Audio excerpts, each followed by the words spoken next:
Let's go ahead and call the July 2022 regular board meeting of the TTSA Board of Directors to order.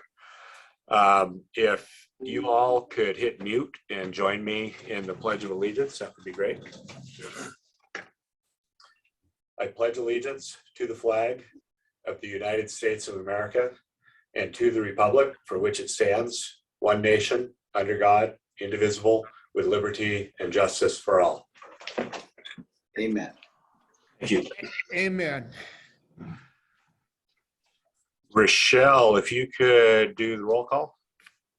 Yes, sir. Director Tresson, Here. Director Lewis, Here. Director Cox, Yes. Director Smelser, Here. and President Wilkins. Here. We've established a quorum. Thank you. Next on our agenda is consideration of finding by majority vote under Government Code 54953E3 that as a result of the continuing COVID-19 emergency that we as a board believe it's appropriate to continue meeting virtually. And I'll make the motion. We approve AB 361. Second. Thank you, Lane. Motion by Director Lewis, second by Director Cox. Is there any public comment on this item? Let's see here, make sure. We have no public comment. Okay, thank you. With that, Rochelle, if you could take a roll call. Yes. Director Tresson, Yes. Director Lewis, Yes. Director Cox, Yes. Director Smelser, Yes. and President Wilkins. Yes, Motion approved. thank you. Before we move into public comment, I wanted to make a suggestion as the board chair that we move our closed session item on our agenda up from item 10 as it's currently noticed, and instead have our closed session dialogue after item 6, after we complete item 6, which would be the consent calendar. Do any of the board members have any concern with that? Okay. Dick, procedurally, are we okay to do that? Yes, you are, Dan. Okay. So let's go ahead and we'll make that the plan. We'll move closed session up to immediately following the consent agenda. All right, thanks. All right, next, let's move on to public comment. This is an item for any member of the public to address the board on any item not on the agenda for up to 5 minutes in time. Rochelle, do we have any public comment? We do not have public comment. Okay. Seeing none, let's move on down to item 4, professional achievements, awards, and anniversaries. And I believe Vicki will take the lead on this. Good morning, President Wilkins and directors. As we usually do, I would like to acknowledge several employees for achievements, awards, and anniversaries. First up, we have Daniel Underwood, who is one of our newer employees in the operations department, and he has passed his grade 2 wastewater treatment plant operator exam, which is, as I understand, no small feat, so congratulations to Daniel. We have several safety awards. I won't read every suggestion, but I'll go ahead and read the names, and that would be Ryan Schultz from the E&I department, Herbert Hodges from maintenance, Justin Parrish from maintenance, Jesus Sarate from maintenance, Zeb Snyder from maintenance, Joel Overleaf from the operations department, and Trevor Shamblin from the engineering department. So thank you to all of them for their safety suggestions. Also, thank you to the staff that had additional suggestions that were not chosen. And last but not least, we have 2 work anniversaries. One of them is Kevin Woods with a 20-year anniversary. Again, no small feat, so congratulations to Kevin for 20 years of service at TTSA. And then a 5-year anniversary with Tobin Fox. And again, thank you to Tobin for your 5 years of service. Thank you. Great. Thank you, Vicki. Also, I wanted to note, because we've had a few changes at TTSA, since our last board meeting, that, Richard Palante is, with us as he is at all of our board meetings, but today he's with us as the interim general manager of TTSA. So in case there's members of the public that have joined this meeting, I just wanted to let people know that that's Richard's current role for us. Okay, any comments on the professional achievements from board members or from the public? Any public comment on that? Seeing none? All right, I don't know that we need to take public comment, but wanted to provide that opportunity. Thanks. Next on our agenda, and congratulations to all the employees with the various safety suggestions and kind of the career advancement that's occurred there. Next is item 5 on our agenda, which is a public hearing for public comment related to the board's consideration of adopting a resolution of the board adopting the 2022-2023 tax roll billing report and approving billing and collection of delinquent charges on the county tax roll. And I'm expecting Crystal's going to take the lead on this. Yes, so this is just the hearing to see if there's any public comment and related to the items that are in the consent agenda for the approval of the delinquent tax roll billing to go to the 2 counties. So if there is any public comment, this is where we would take that. Okay, thanks, Crystal.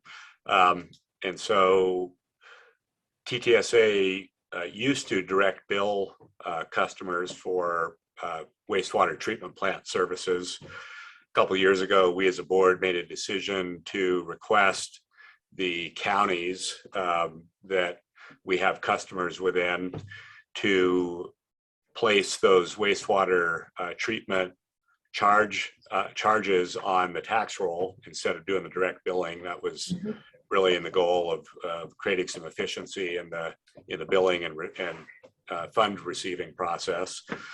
And this is a public hearing that would allow us to continue to do that moving forward.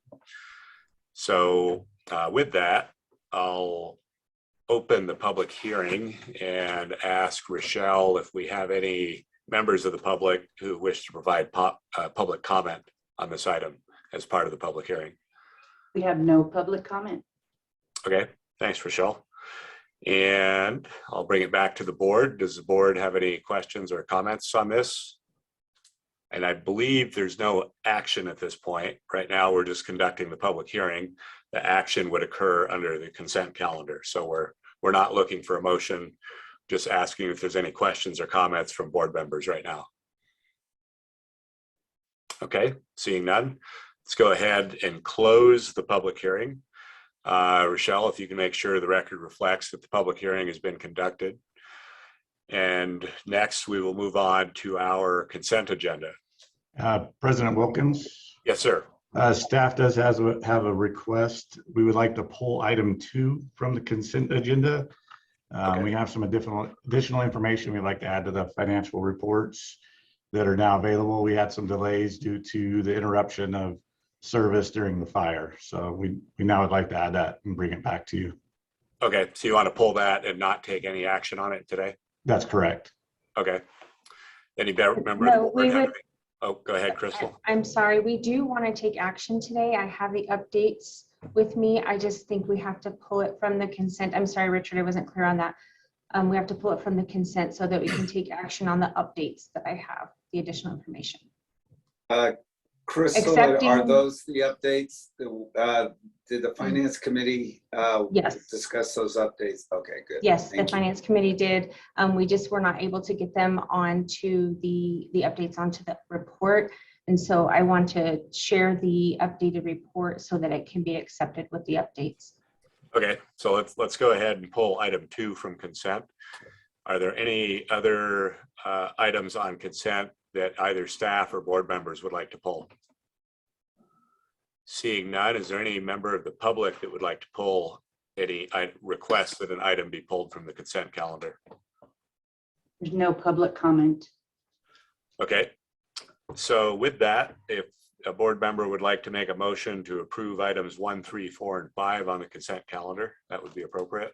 Also move. I'll make, okay, Moved by Director Smeltzer, seconded by Director Lewis.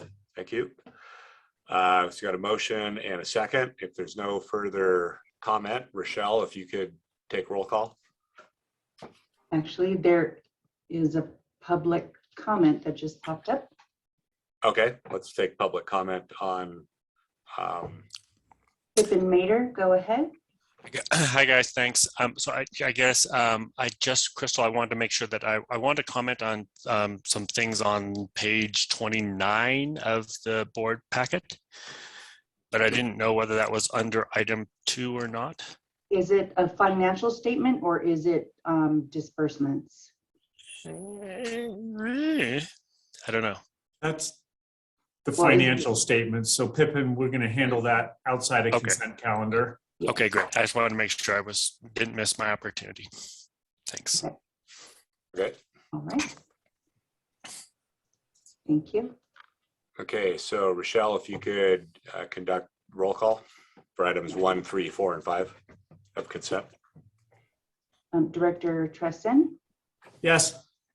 Director Lewis, yes, Director Cox, Yes. Director Smelser, Yes. and President Wilkins. Yes. Motion approved. All right, thank you. So Crystal, let's come back to item 2, which is the financial statements and any additional information you would like to provide the board that's in addition to what was in our board packet would be appreciated.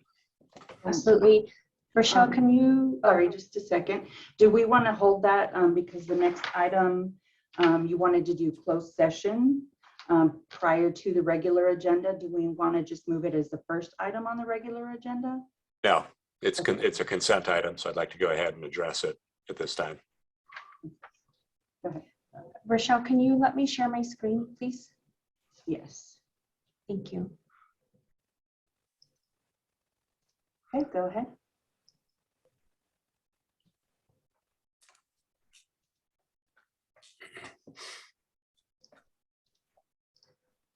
Okay, can everybody see that? Got it. Okay, so just real quickly, the changes are that I've highlighted the changes. This incorrectly said 10% and it is 100% of the fiscal year, except for we are still in draft because we have year-end processes that we have to do and audit. This formula did not carry over. So when we ran it after the things that happened to our processes or with Incasel. So that is the correct formula. That is a net loss of 2.3 million because you take into consideration revenue and then the bond and the expenses for Fund 2. Hey, Crystal. Yes, yes, sir. So you described that as a net loss. However, this is a capital reserve account. Well, I mean, yes, it is. It's when we talk about net income and loss, it's when we consolidate the financials for the year-end audit. But for the discussion purposes, in this case, we are taking the revenue of connection fees and fund interest for Fund 2 and all of the projects that are categorized to Fund 2, plus Fund 2's portion of their bond payment.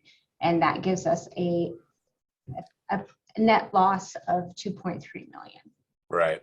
So the reason I touch on it is, net loss is an accounting term. Mhm. It suggests that we're operating in the red.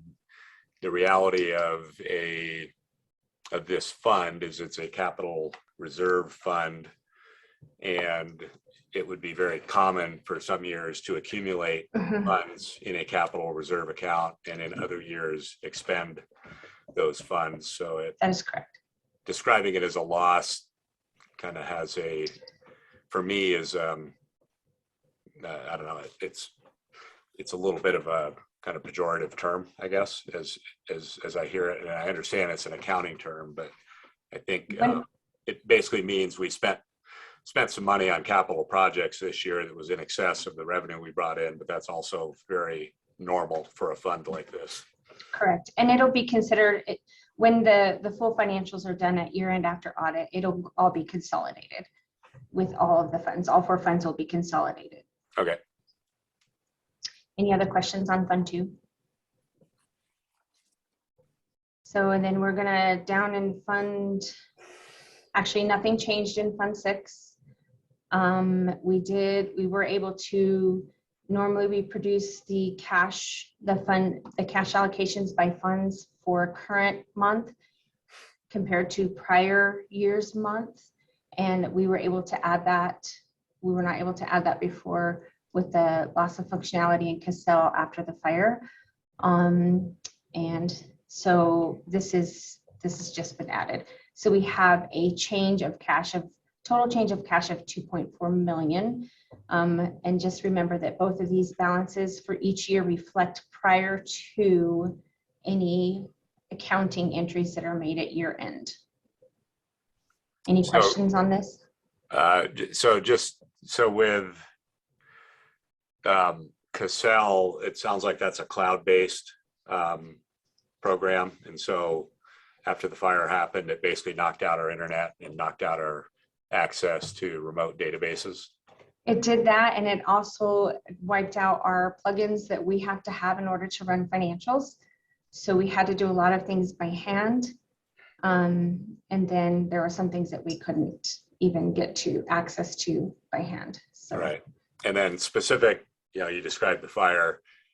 It was not a fire at the plant. It was a fire Correct. On property near the plant that basically knocked out our internet and phone lines for a few days. Yes, and I apologize for not clarifying that. Okay. Are there any questions on this page? Nope. Those are the only changes that I made that are in addition to that are above the packet that was submitted. And staff recommends that the board accepts this current version of financials. All right. Thanks, Crystal. And I think Lane mentioned that the Finance Committee had seen these modified statements. Correct. Okay.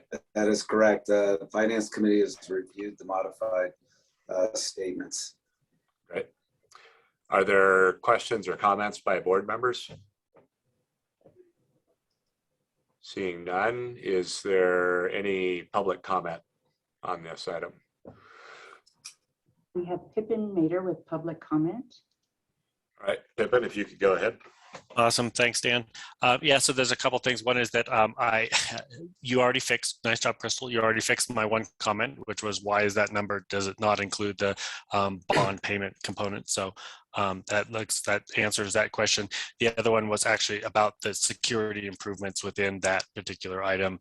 And, as relates especially to that fire, and were those related to that fire? And there's a lot of concern about whether the money spent on security was in fact used appropriately and did sort of play a helpful role in that fire issue, or whether that was in fact, I guess I would like to see security improvements made sure to be more functional next time, and keeping random people out of the plant and handling that in a way that maybe de-escalates and reduces the chances of that sort of, like, I'm gonna call it terrorism, local terrorism. So those are my 2 comments. Okay, thank you, Pippin.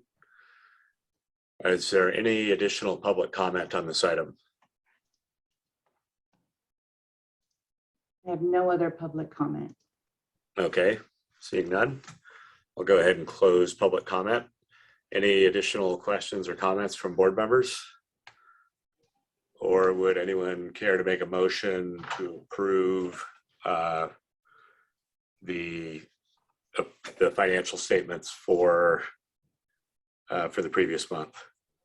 I'll make the motion, having reviewed those as the finance committee, that those changes are appropriate. So I'll make the motion I'll Okay. for second. approval for the financial statement. Second. Got a motion and a second to basically approve item 6-2 of our board packet that had been pulled from consent. If there's no further discussion, Rochelle, if you could take roll call. Yes, Director Tresson, Yes. Director Lewis, Yes. Director Cox, Yes. Director Smelser, Yes. and President Wilkins. Yes. Motion approved. All right, thank you. Okay, so that concludes our closed session. As we discussed earlier, we'll now go ahead and move, excuse me, that concludes our consent agenda. As we discussed earlier, we'll go ahead and move to closed session. I believe logistically, the way this will work, Rochelle, is this current meeting room that we're in will remain open. Yes, The individuals who are adjourning to closed session, which would be the board members, Richard Palante and Dick Shanahan, are going to log out of this meeting, virtually. Rochelle has sent us a separate meeting link for a closed session. We're going to go over and we're going to log into that meeting link, and then the 7 of us will be in a closed session meeting. Once that closed session meeting has been completed, we'll log out of that and then come back over and log back into this meeting room. So this meeting room will actually stay active while we're adjourning into the other closed session meeting room. that is correct. Okay, And Vicki, because I'm the host, I have to also leave the meeting to start another meeting. So I've made you the host currently. And when we come back, if you could switch that back for me. But for now, I will leave, but managers and attendees can stay. We're just going to go silent and pause the recording, and we will return after closed session. okay, thank you.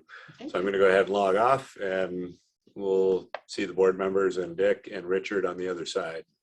Actually, Vicki, can you stop or pause the recording, please?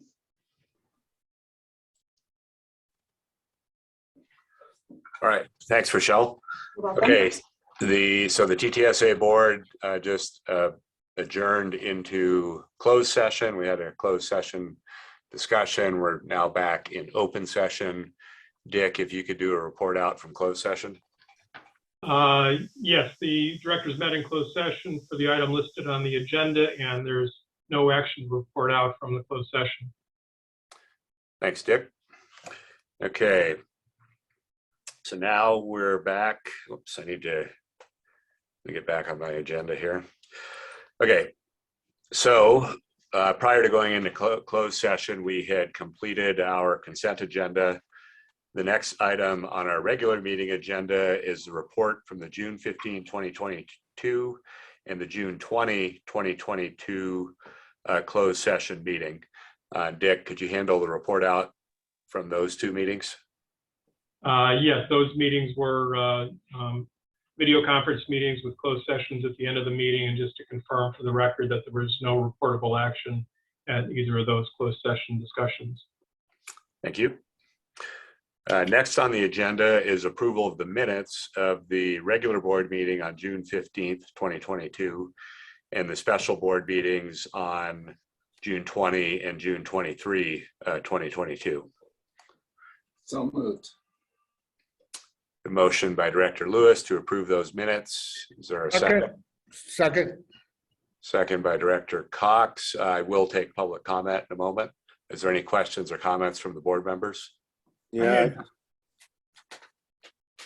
Probably the same item, David, on the minutes of the June 23rd. I think it indicated Dave was there, but I don't believe, it shows him both there and absent. Ah, I believe he was absent in that meeting. Yeah, on the last page, it's on the first one's correct, but the last, Page Page 55 of the packet. yeah. And then I'm trying to remember on that June 23rd meeting, Yeah, he whether we was just not. had Andrew Ramos. It shows Rick Dick Shanahan there, but I think maybe Dick was also absent that day. And when I came in at the end, it was just Andrew, but I thought that Dick was present during the meeting, but I was not. Yeah, I was there at the beginning and then I had Okay. to leave Okay, early. Thank you. I remember now. Then I will make sure that the motion includes the correction of the June 23rd absence of Director Smelser and remove him as Director of Present. And are the directors who made the motion and the second on the minutes comfortable with that amendment? Yes. Yes. Okay, And all of the items in the minutes that are approved did not include Director Smelser. okay, thank you. Any further questions or comments from the board members? Seeing none, is there any public comment on this item? I have no public comment. Okay, thank you. If we could bring it back to the board, Rochelle, if you could do roll call, please. Yes, Director Tresson, yes, Director Lewis, Yes. Director Cox, Yes. sorry, Director Smelser, Yes. and President Wilkins. Yes. Motion approved. Okay, thanks, Rochelle. Next on the agenda is consideration of the approval of the resignation and release agreement with LaRue Griffin. I'll make a couple comments on this and then I'll turn it over to Dick Shanahan. I think basically what's happened is the agency board and LaRue Griffin as our general manager have made a decision that it's a good time for us to separate from one another. Mr. Griffin did have an employment contract with us as the agency. It's a public document.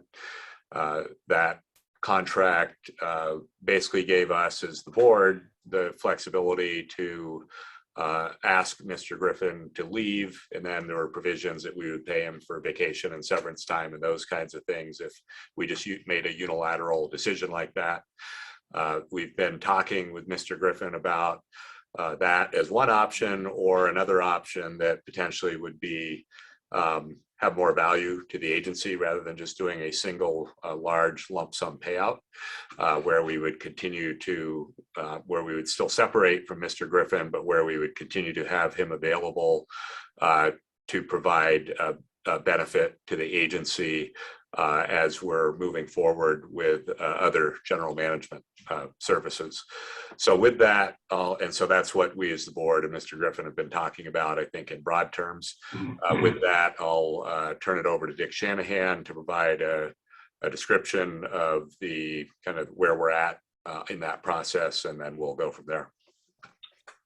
Thank you, Dan. And just for some background, as the directors recall, a few weeks ago, the board placed Mr. Griffin on administrative leave status with full pay and benefits, and at the same time appointed Richard Palente as interim general manager. And as part of that discussion, the board also directed staff to discuss and negotiate with Mr. Griffin the terms of a possible resignation and release agreement. And since that board meeting, agency staff and lawyers have been meeting with Mr. Griffin, and we have completed a proposed resignation and release agreement. It was finished late yesterday afternoon, and Mr. Griffin has signed the agreement in the form that I'm going to discuss, and I will summarize the key terms of it. The agreement provides for Mr. Griffin to shift to a remote work status in an advisor capacity between now and March 20, 2023. March 20 would become his separation date from employment, and during that period of time, Mr. Griffin will continue as a regular agency employee. He will receive his current salary and benefits, and during that time, he will be available to work at least 30 hours per week for tasks as assigned by the general manager or the board, including assisting with transition to the new general manager, assisting with recruiting, being available for questions and guidance, preparation of standard operating procedures, and other duties as may be requested by the board or Mr. Griffin. Also, during that period of time, Mr. Griffin will schedule through agency management vacation time and use his accrued vacation time between now and March 2023. The arrangement is a remote work arrangement. Mr. Griffin will not be on the agency premises unless specifically requested by the board or general manager. During this time, Mr. Griffin would not accrue any additional vacation, sick leave, or other leave times, and he would not receive any cost of living adjustments. His salary would be fixed at its current level. The agreement confirms Mr. Griffin's right to use his accrued and unused sick leave in accordance with the agency employee handbook. And the agreement includes other provisions that are legally required or recommended, including things such as release and waiver language, termination provisions, provisions to comply with the Age Discrimination in Employment Act, and others. And I also want to note that this agreement was principally worked on by Special Counsel Mana Radulovic, who was unavailable this morning because she had another commitment with another client. And with that summary, agency staff recommends that the board approve the resignation and release agreement in the form as finalized yesterday. Okay, thanks, Dick. Are there questions or comments from board members on this item? Seeing none at this time, I'd like to move over to open this up for public comment. Rochelle, do we have any public comment? Yes, we have public comment from Pippin Mater. And let's see, go ahead, Pippin. Great. Thanks, guys. So I guess, I guess there's no surprise to you guys that I have a fair amount of concern with this, that this is in essence, clearly you guys have made the choice to move on. And I think that's the right choice. But that being said, you're essentially like not making a statement, right? Or not making a substantial statement. That's one concern. The other concern is, I guess I'm wondering about the financial ramifications, right? You mentioned 30 hours a week. I don't know what is the incremental cost to doing it this way versus paying a lump sum, I guess is what I really want to understand, right? Does he have whatever 3/4 of 2,080 hours or whatever? Does he have enough sick leave to essentially be on sick leave and vacation the entire time? Or is this actually going to cost the agency additional money to let him sort of run out the clock in this way? So that's really my concern. I think I understand why you're doing it this way, that there's a financial benefit, that you just kind of let him use up his vacation and sick leave as opposed to having to pay it in one giant lump sum and paying for that, which hurts. And the final question, I guess, is you will in essence have 2 GMs on the books for a while. And is that feasible? Is that going to cause problems? I assume it's not, but it's a little bit of a weird situation. So those are my comments. Thank you. Thanks, Pippin.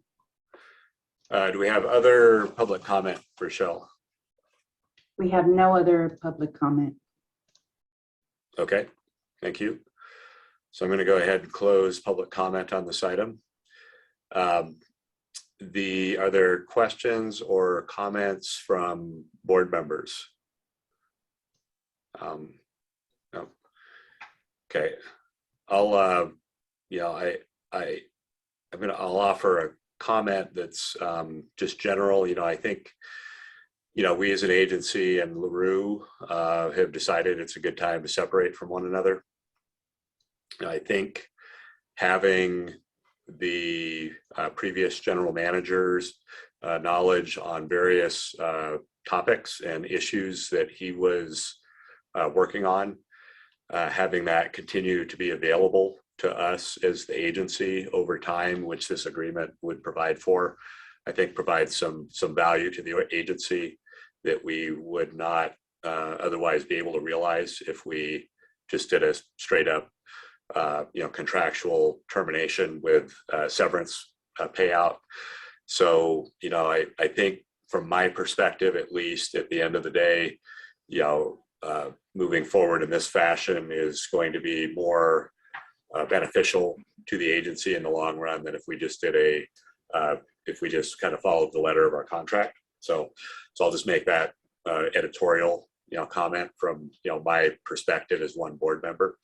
And with that, Dick, if one of the other board members would care to make a motion on this, could you give us some draft or recommended language to use? Sure, Dan. I recommend that the board move to approve the resignation and release agreement with LaRue Griffin in the form as finalized with him yesterday afternoon and as reviewed with the directors in closed session earlier today. So moved. A motion by Director Cox. Is there a second? I'll second. Second by Director Trezin. Thank you, gentlemen. Any further board comment or questions on this? Seeing none, Rochelle, if you could take roll call, please. Yes, Director Tresson, Yes. Director Lewis, Yes. Director Cox, Yes. Director Smelser, Yes. and President Wilkins. Yes. Motion approved. Thank you, Rochelle. Okay, next on our agenda is discussion and approval of process for recruitment of general manager. I believe Vicki Lafrano is going to take the lead on this. Yes, good morning again, President Wilkins and directors. Rochelle, I think can you go back? I think there's a page before this. There you go. Sorry about So, thank you. As we just heard, we have a future vacancy for the recruitment of the general manager position. And there are several considerations that we need to take into account at this time. Some of the considerations are whether we utilize an outside consultant, an in-house person like myself, or do some kind of hybrid recruitment. As you can see, the consultant, the approximate cost is about $30,000. For an in-house recruitment, the cost would be staff time. And for the hybrid recruitment, approximately $5,000 to $17,000, depending on which services we choose to have a consultant provide. Can you flip? Thank you. The process takes approximately 6 months. I would estimate 6 months regardless of the choice of process that we use. But in order to get ready to recruit for a general manager, we would first want to develop a candidate profile, meaning what attributes are we looking for in a future general manager? We would want to consider the timeline to hire. Do you want to hire somebody within that 6 months? Are you looking to hire someone within a year? More things to consider. We would need to design and distribute advertisement, brochure, whatever kind of information we choose to create, recruit the candidates, screen the candidates, conduct the initial and final interviews, do the background checks, and negotiate a contract. And all of those items in there, again, I estimate to take approximately 6 months. It could be a little less, could be a little more, but generally speaking, I would say 6 months. Okay, Rochelle, thank you. So the current status of the general manager, obviously you guys just spoke about this, but TTSA has currently appointed an interim general manager. That person is in place, I believe, for an extended period of time if you want him to be. So the need to recruit immediately is not, it's not necessary, but can certainly be done. I personally reached out to approximately half a dozen consulting firms just to find out about the process of utilizing an outside firm to do the recruitment. I received a few quotes back. I did speak with every one of those half dozen consulting firms, or at least someone from that firm.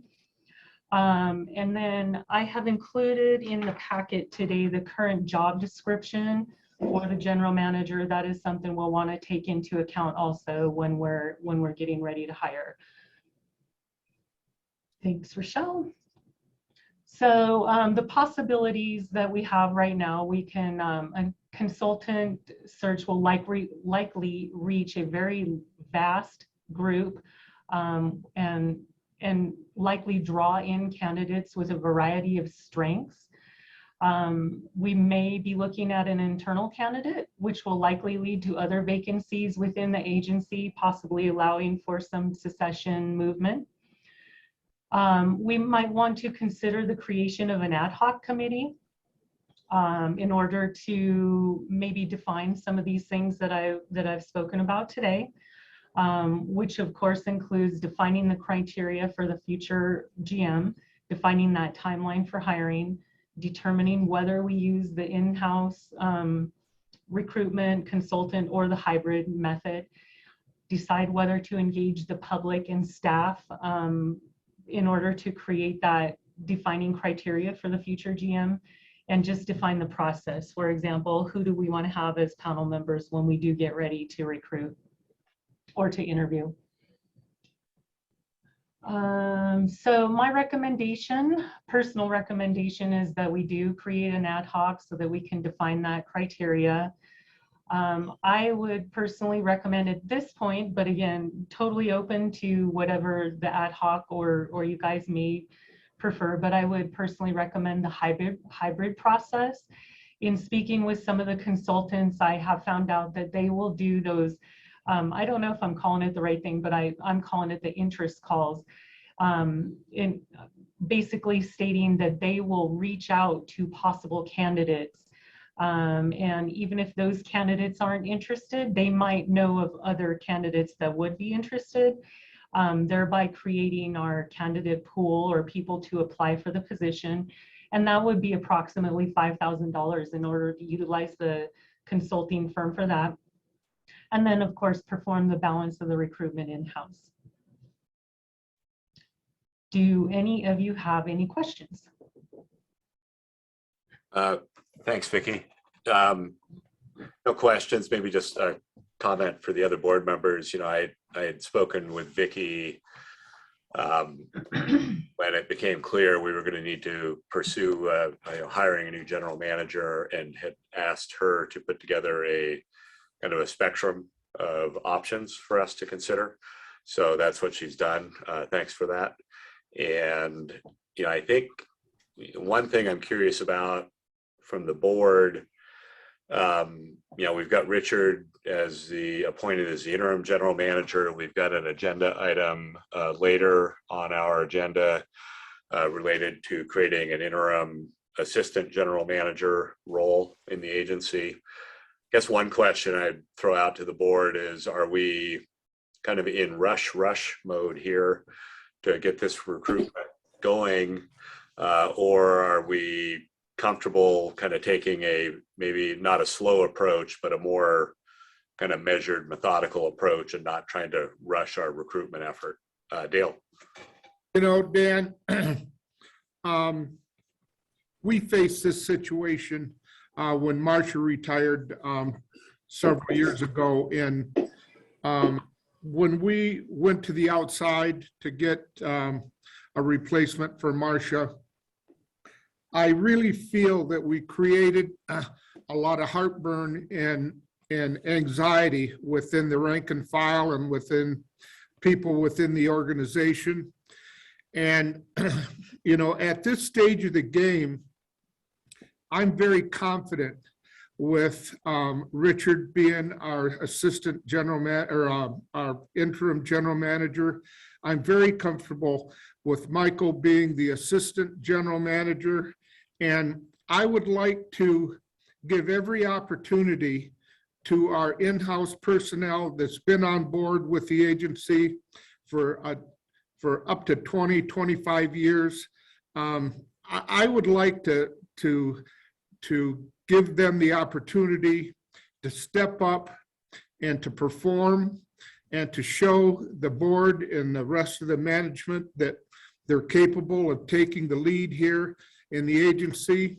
And I would like to just cool our jets when it comes to going out to the public to find a general manager, when I feel that we've got significant talent within, and we ought to give them the opportunity to perform. Okay, thank you, Dale. Other questions or comments from other board members? So I think if I could paraphrase Dale, I think your suggestion is that you're definitely not in a hurry, that we need to conduct an expedited recruitment process. And I think what I heard you say is that you'd be comfortable potentially holding off on initiating a recruitment process for some period of time.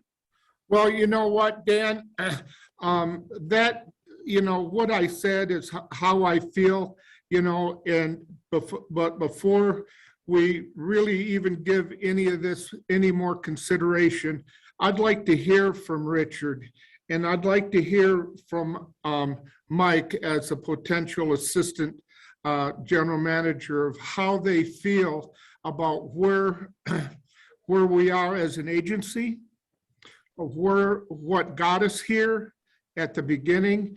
The hiring of LaRue was very controversial at the very get-go.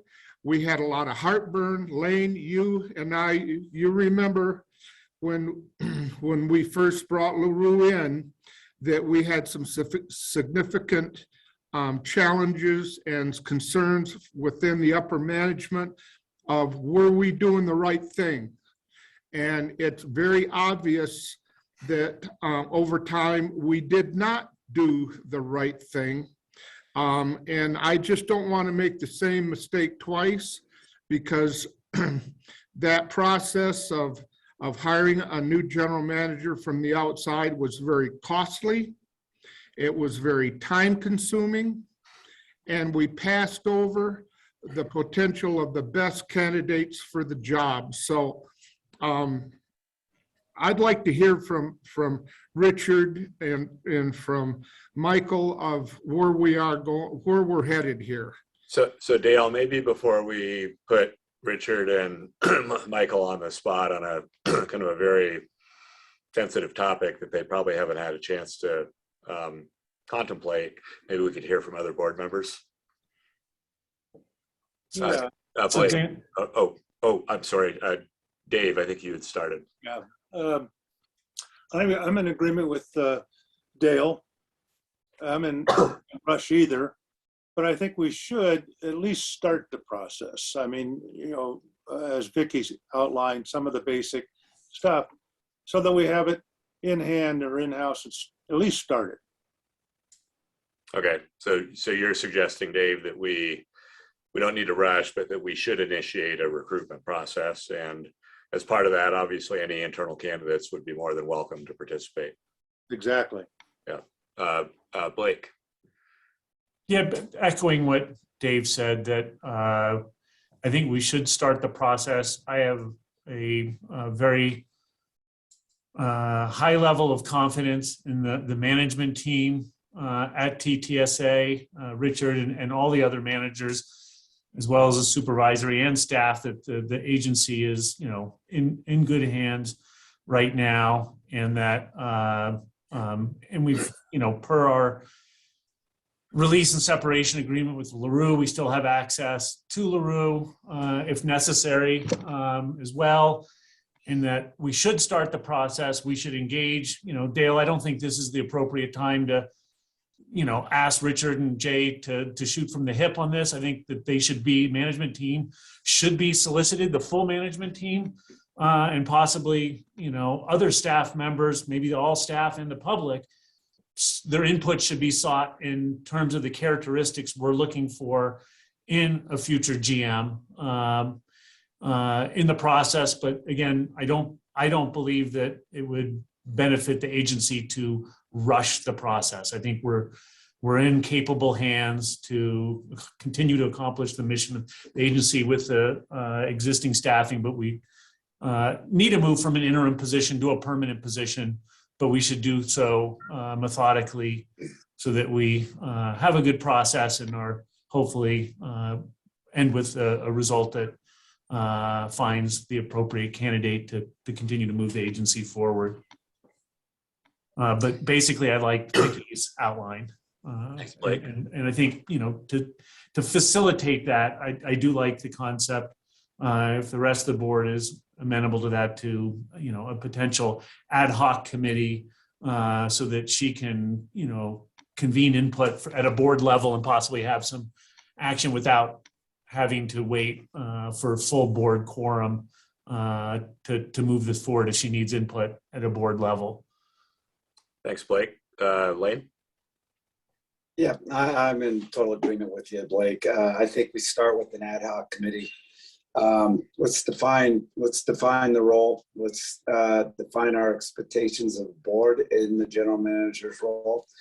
I agree with Dale. There's no reason to run that forward, but I think the establishment of an ad hoc committee right now is what we should do, and we should that ad hoc committee should go over the qualifications and the expectations that this board has of the general manager, so they know how to operate within the parameters of the system.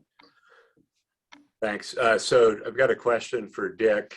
So we've had some discussion here about creating an ad hoc committee. I assume that would mean 2 board members or fewer that could work with HR staff to, help facilitate the recruitment process. If we were, number one, the way this has been agendized, if we wanted to appoint a couple of board members today to that, could we do that? And number 2, would that be a Brown Act committee, or would that not be a Brown Act committee? Answer to number 1, yes, you may appoint an ad hoc committee under this agenda item. Number 2, that type of committee, because it would be temporary and for a relatively short period of time, would not become a Brown Act committee. Okay, thanks.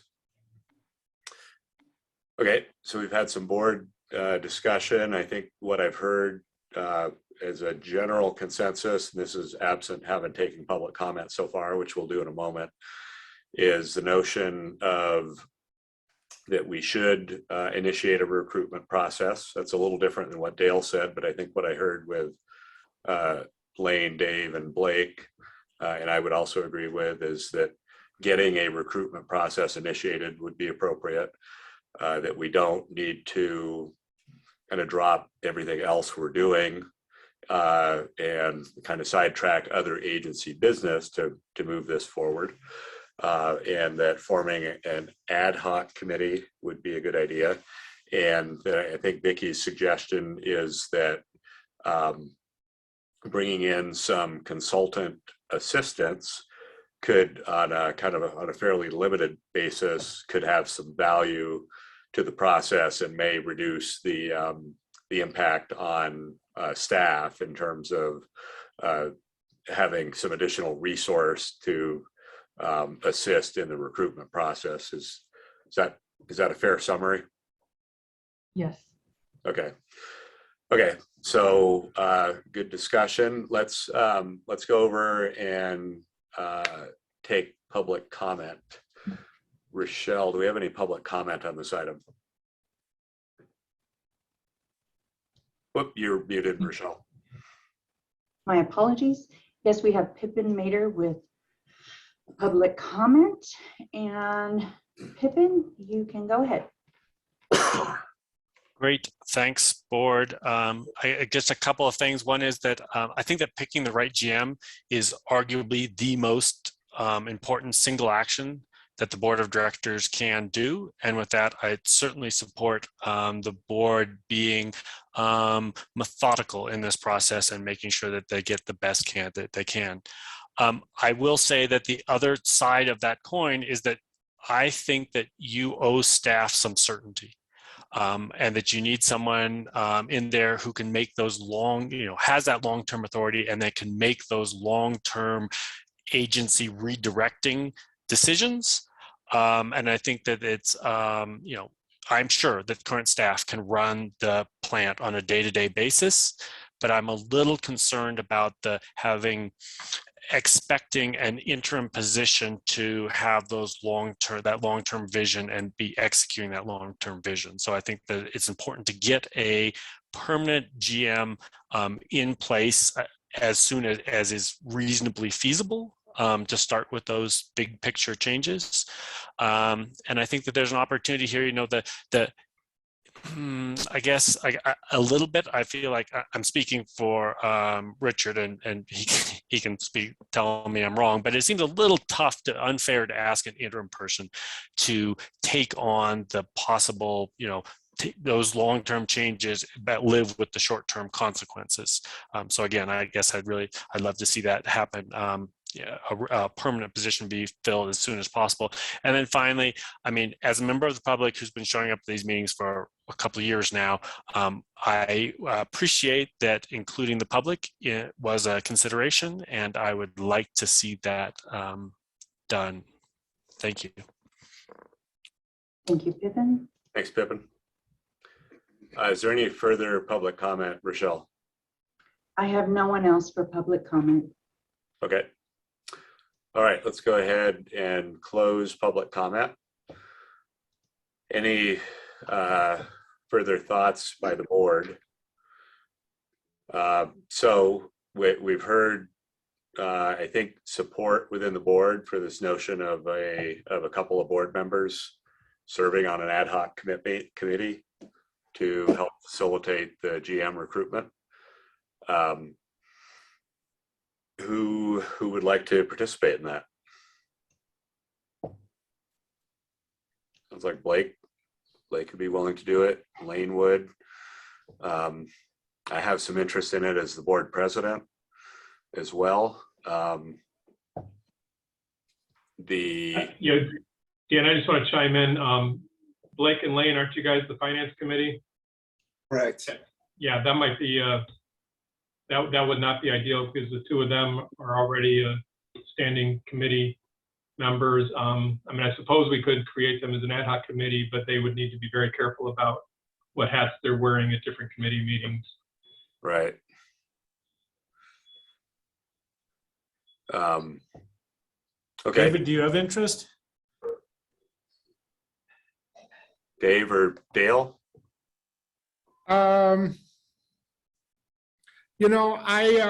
I'd be willing to participate.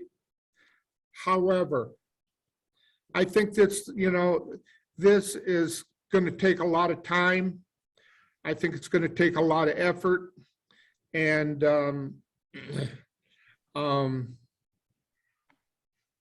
we got to be ready for this to go probably several months as a process.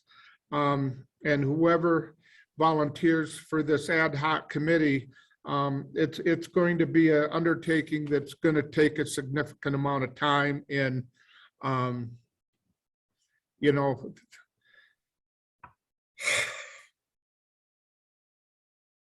Sounds like you'd be willing to do it, but you're not chomping at the bit, Dale. Well, you know what? I'll tell you what, yes, I'd be willing to do it, but I'm not chomping at the bit because I know how difficult this is. I know what we went through the last rotation. It wasn't an easy process. We had several full board meetings interviewing and reviewing prospects, and it's not an easy process. And I think an ad hoc committee is the proper way to go to kind of to head off some of the meetings that that we're going to be facing. But okay, so that's okay, Dale. We were just trying to find out who's interested. If you're cautious, I mean, I got to ask council, why why would Lane and Blake not be suitable to be participating on the ad hoc committee if they're involved in finance? Because the ad hoc committee will be meeting informally, not through noticed Brown Act committee meetings, and it creates the appearance of, hey, what are the finance committee members doing meeting in a non-notice meeting? It can happen. It creates more of an appearance issue for the agency, and it creates a challenge for the two committee members because they need to know when they're meeting in an ad hoc capacity, we can't talk about finance. And sometimes, especially when you're doing a recruiting about what's the salary, what are the benefits, what's the cost, sometimes that overlaps into finance. It just creates some complications that would need to be addressed. Okay, I'll participate. Well, hold on, Dale. We're just trying to find out who's interested. And then I think We got three candidates. we're going to need to decide because I'm interested, Blake's interested, Lane's interested. Sounds like you're interested. How about you, Dave? No, not really. I got too much on my plate here in Alpine going Okay. on right now. And that would just be another biggie. Okay. You know, I don't, yeah, as the board president, I'm no more or less important than any other board member. I just, facilitate the meetings for a couple of years. With that said, as the board president, I would be interested in serving on the ad hoc committee as well. So, Okay, I'd like to make a motion that we nominate you, Dan, as president of the board, and Blake as two members of the ad hoc committee. I think that you guys are the best suited for the job.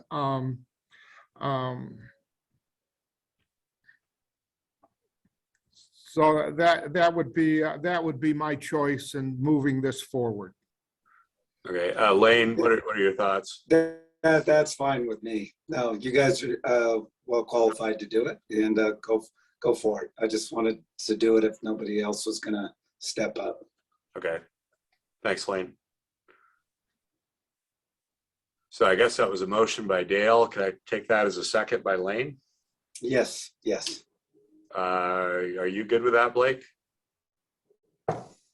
Okay. Don't look happy. Don't have a big smile on your face, Blake. Dick, since this is I'll make a bed for you here at the TTSA office. You're spending enough time here as it is, so we'll get an autographed pillow for you. Dick, should we take public comment on this? I just want to make sure our process is right here. Well, you've already taken public comment on the agenda item. You may, if you'd like to reopen it, but you don't need to. Okay, I think we're good. I just wanted to make sure we're following proper procedure. Yep.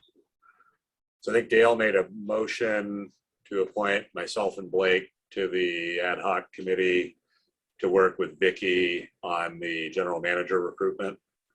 I think Lane seconded that. If there's no further discussion, Vicky, Rochelle, if you could take roll call. Yes. Director Tresson, Yes. Director Lewis, Yes. Director Cox, Absolutely. Director Smelser, Yes. and President Wilkins. Yes. Motion approved. Okay, thank you. And then I think with that, Vicky has made some suggestions about bringing a consultant in. It looks like it's relatively low cost item. It's probably within the administrative authority of the agency. So I think we could potentially get that, maybe get an ad hoc meeting on the calendar sometime in the next few weeks. And then we could proceed from there. I don't think I heard, was there any objection from other board members about the possibility of engaging some consultant services to assist with this? No? Okay. So I think Blake and I and Vicky can work with that direction and go from there. All right, thank you. Thank you. Okay, next on the agenda is approval of classification, description, salary schedule, and organizational chart. Just a quick kind of prelude to this. When the board met back in June, after LaRue had been placed on administrative leave, we made a determination that we wanted to appoint Richard Palante as our interim general manager. That has occurred. We also wanted to appoint Mike Peak as the interim assistant general manager, but there were some mechanical and logistical issues that needed to occur in order for that to happen. So I believe what Vicki has done is go out and kind of figure out what the mechanics and the logistics of that look like. And then that's what this item's about. It's in front of us. That is correct, President Wilkins. Thank you. So yes, obviously at the conclusion of the June 23rd board meeting, you did give that direction like you just laid out. CalPERS requires that if we are going to place an employee into a position, that job classification title appears on our salary schedule. I was unsure of the direction based on the information that I had been provided at that June 23rd meeting. So the way I moved forward was to create a permanent position of the assistant general manager. But we also have the option of creating a working out of classification policy. And there also may be other options, but those were the two options that I looked at. Rochelle, can you flip the page, please? So if the agency were to create a permanent position, which is, again, the information that I have provided with this agenda item, the permanent position would include the job description, placing that position on the organizational chart, and also on the salary schedule. Some of the questions I had and have is, will this position be permanently filled in the future?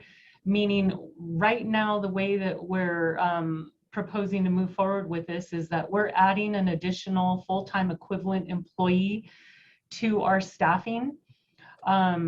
So that's a question to address and talk about today.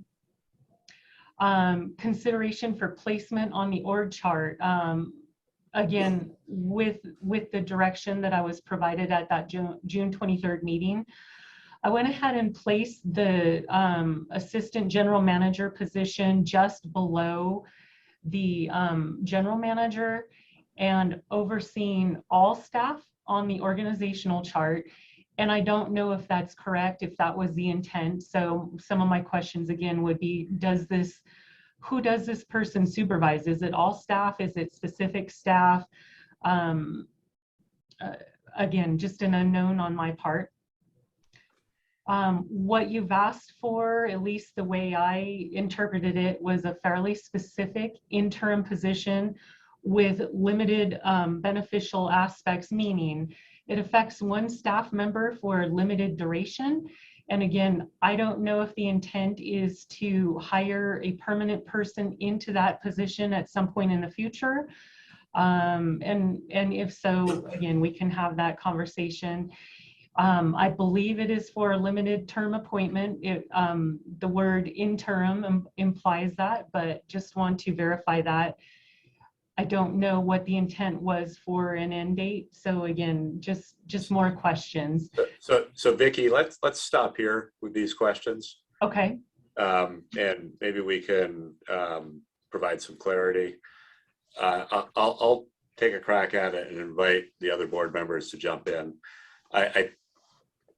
My interpretation of the board's thinking when we appointed Richard as the interim general manager was that there could be time periods where Richard may not be available due to, absence from work for whatever reason.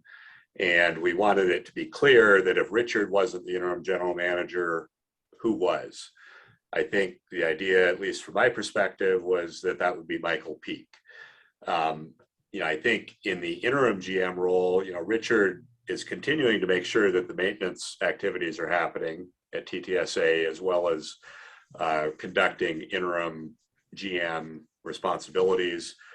Richard's still supervising the same maintenance personnel, and then he's technically also the supervisor of, you know, yourself, of Michael Peak, of the other staff, at the department head level staff in that interim role. So in the scenario where, you know, Richard, let's say Richard's not available for a couple of weeks, Michael Peak would then be, as the assistant GM, would effectively, he would still be the assistant GM. You know, at that point, he doesn't then become the GM for 2 weeks. Is just part of the duties of the assistant GM position are to kind of fill in for Richard. So he would, in my opinion, still supervise all of the operations staff. He wouldn't necessarily then become the 2-week supervisor of the other division heads or department managers, but he would, you know, be the point of contact for the board. In terms of whether the position's permanently filled in the future, I don't know that that was something we as a board talked about or contemplated. You made a comment earlier that we're adding another full-time position. That's not necessarily the case. It's not uncommon for organizations to have position descriptions that are created that could lie vacant, but that they could choose to put a person in. So if we were to choose to create an assistant general manager job description, we could choose to have it filled on an interim basis. And then when we get a permanent general manager, we could choose to vacate that position and not add a person to the organization. So I want to make sure that's kind of understood. And maybe I'll stop at that and invite other board member questions or comments to see if there's kind of general consensus or not on some of the comments I just made.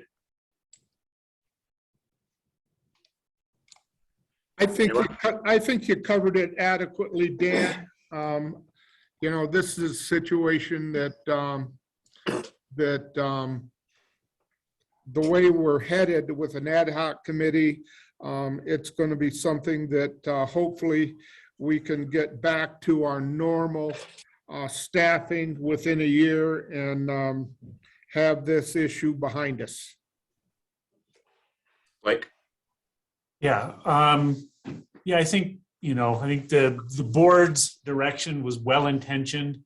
I think we were all very appreciative and impressed with Mike's Peak's desire to serve in the general manager position and serve the agency, and recognized, you know, although we chose Richard, that, you know, it's a big jump for him to take on both positions, and he might need additional support above and beyond a permanent GM who has all 3 managers in place. And you know, we probably should have, you know, suggested that Richard consider creating, because it's really the general manager's position job to work on the org chart and hiring, firing, promotions, and so on. Suggested that he consider, you know, coming up with a way to get himself some additional support through some means of an assistant general manager position. I think we were, you know, well-intentioned. I think it's a good idea to have an assistant general manager in place. I don't think that the way staff presented it with a standalone new position that's solely an assistant general manager is appropriate for our organization. That, and I don't know whether there's another slide that shows the org chart that was proposed, where it sits between the general manager and everybody else. I typically have seen assistant general managers duties assigned to other management positions, and so it becomes kind of a hyphenated position, like an operations manager slash AGM, not a totally new position. And so if we were going to go to create that, I would probably go that route. Alternatively, you know, potentially, and I don't know how this works with, you know, CalPERS and all that, whether or not you can just include a premium to a salary to serve in a assistant general manager role so that Richard could, assign, Michael, or in Michael's absence, somebody else, that assistant general manager position. So we have a clear line of contact in Richard's absence, and that person gets some bump on their existing salary to take on that additional responsibility in their absence. And so I don't have a perfect solution. I kind of, want to do something that works for the organization, but I don't think the staff proposal that was in the board packet is what we are looking for. So again, either a AGM, operations manager, AGM, if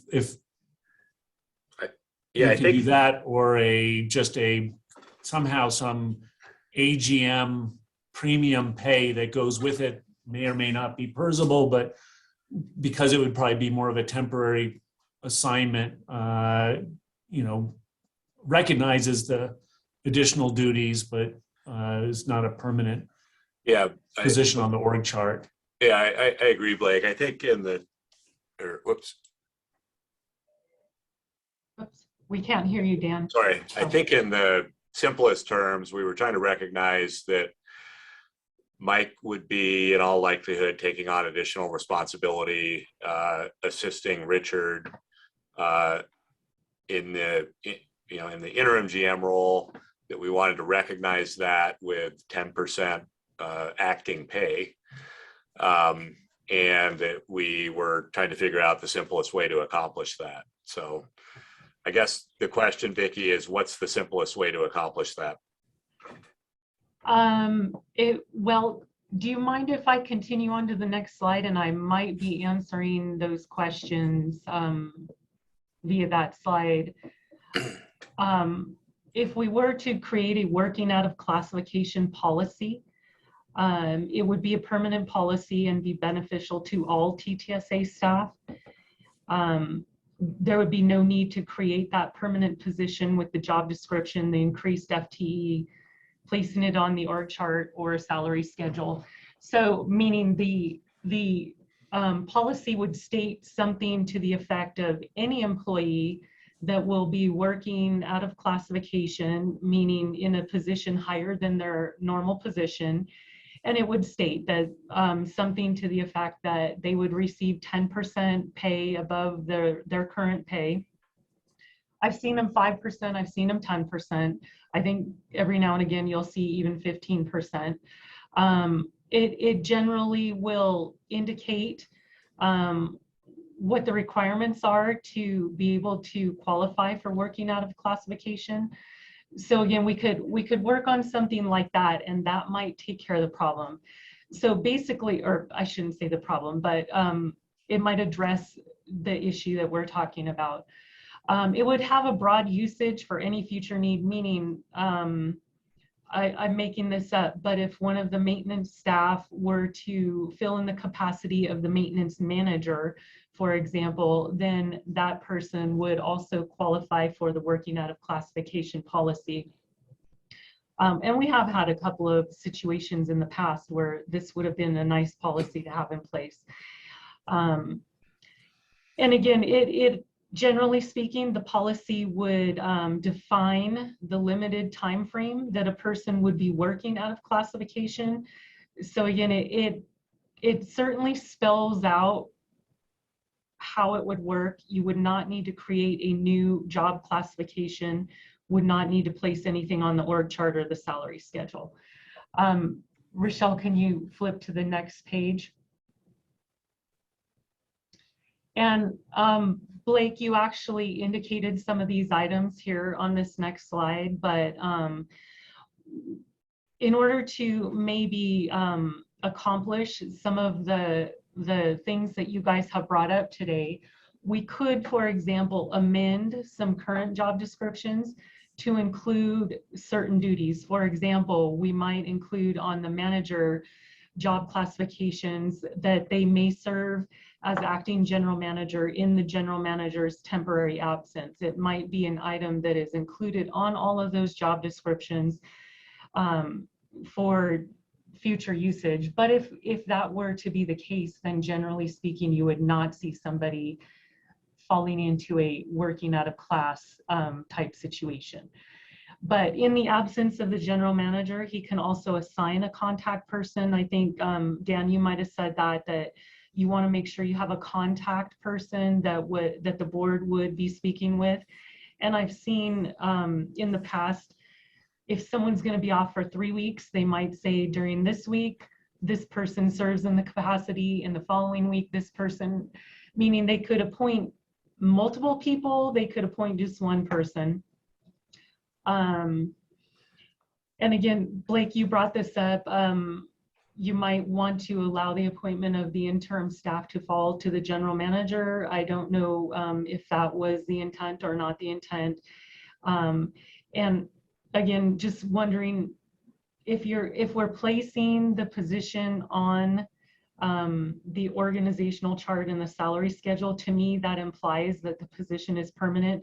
And Dan, I do agree with you that quite often you will see that a position is in kind of a holding pattern where it is not being hired at the time, whether that is for budgetary restraints or there's just not the need to hire at the immediate time. But these are all issues that we might want to consider today. So Vicki, can I ask a question? Sure. You know, we as a board are saying that we want, you know, Michael Peak to effectively be compensated on an interim basis at an additional 10%.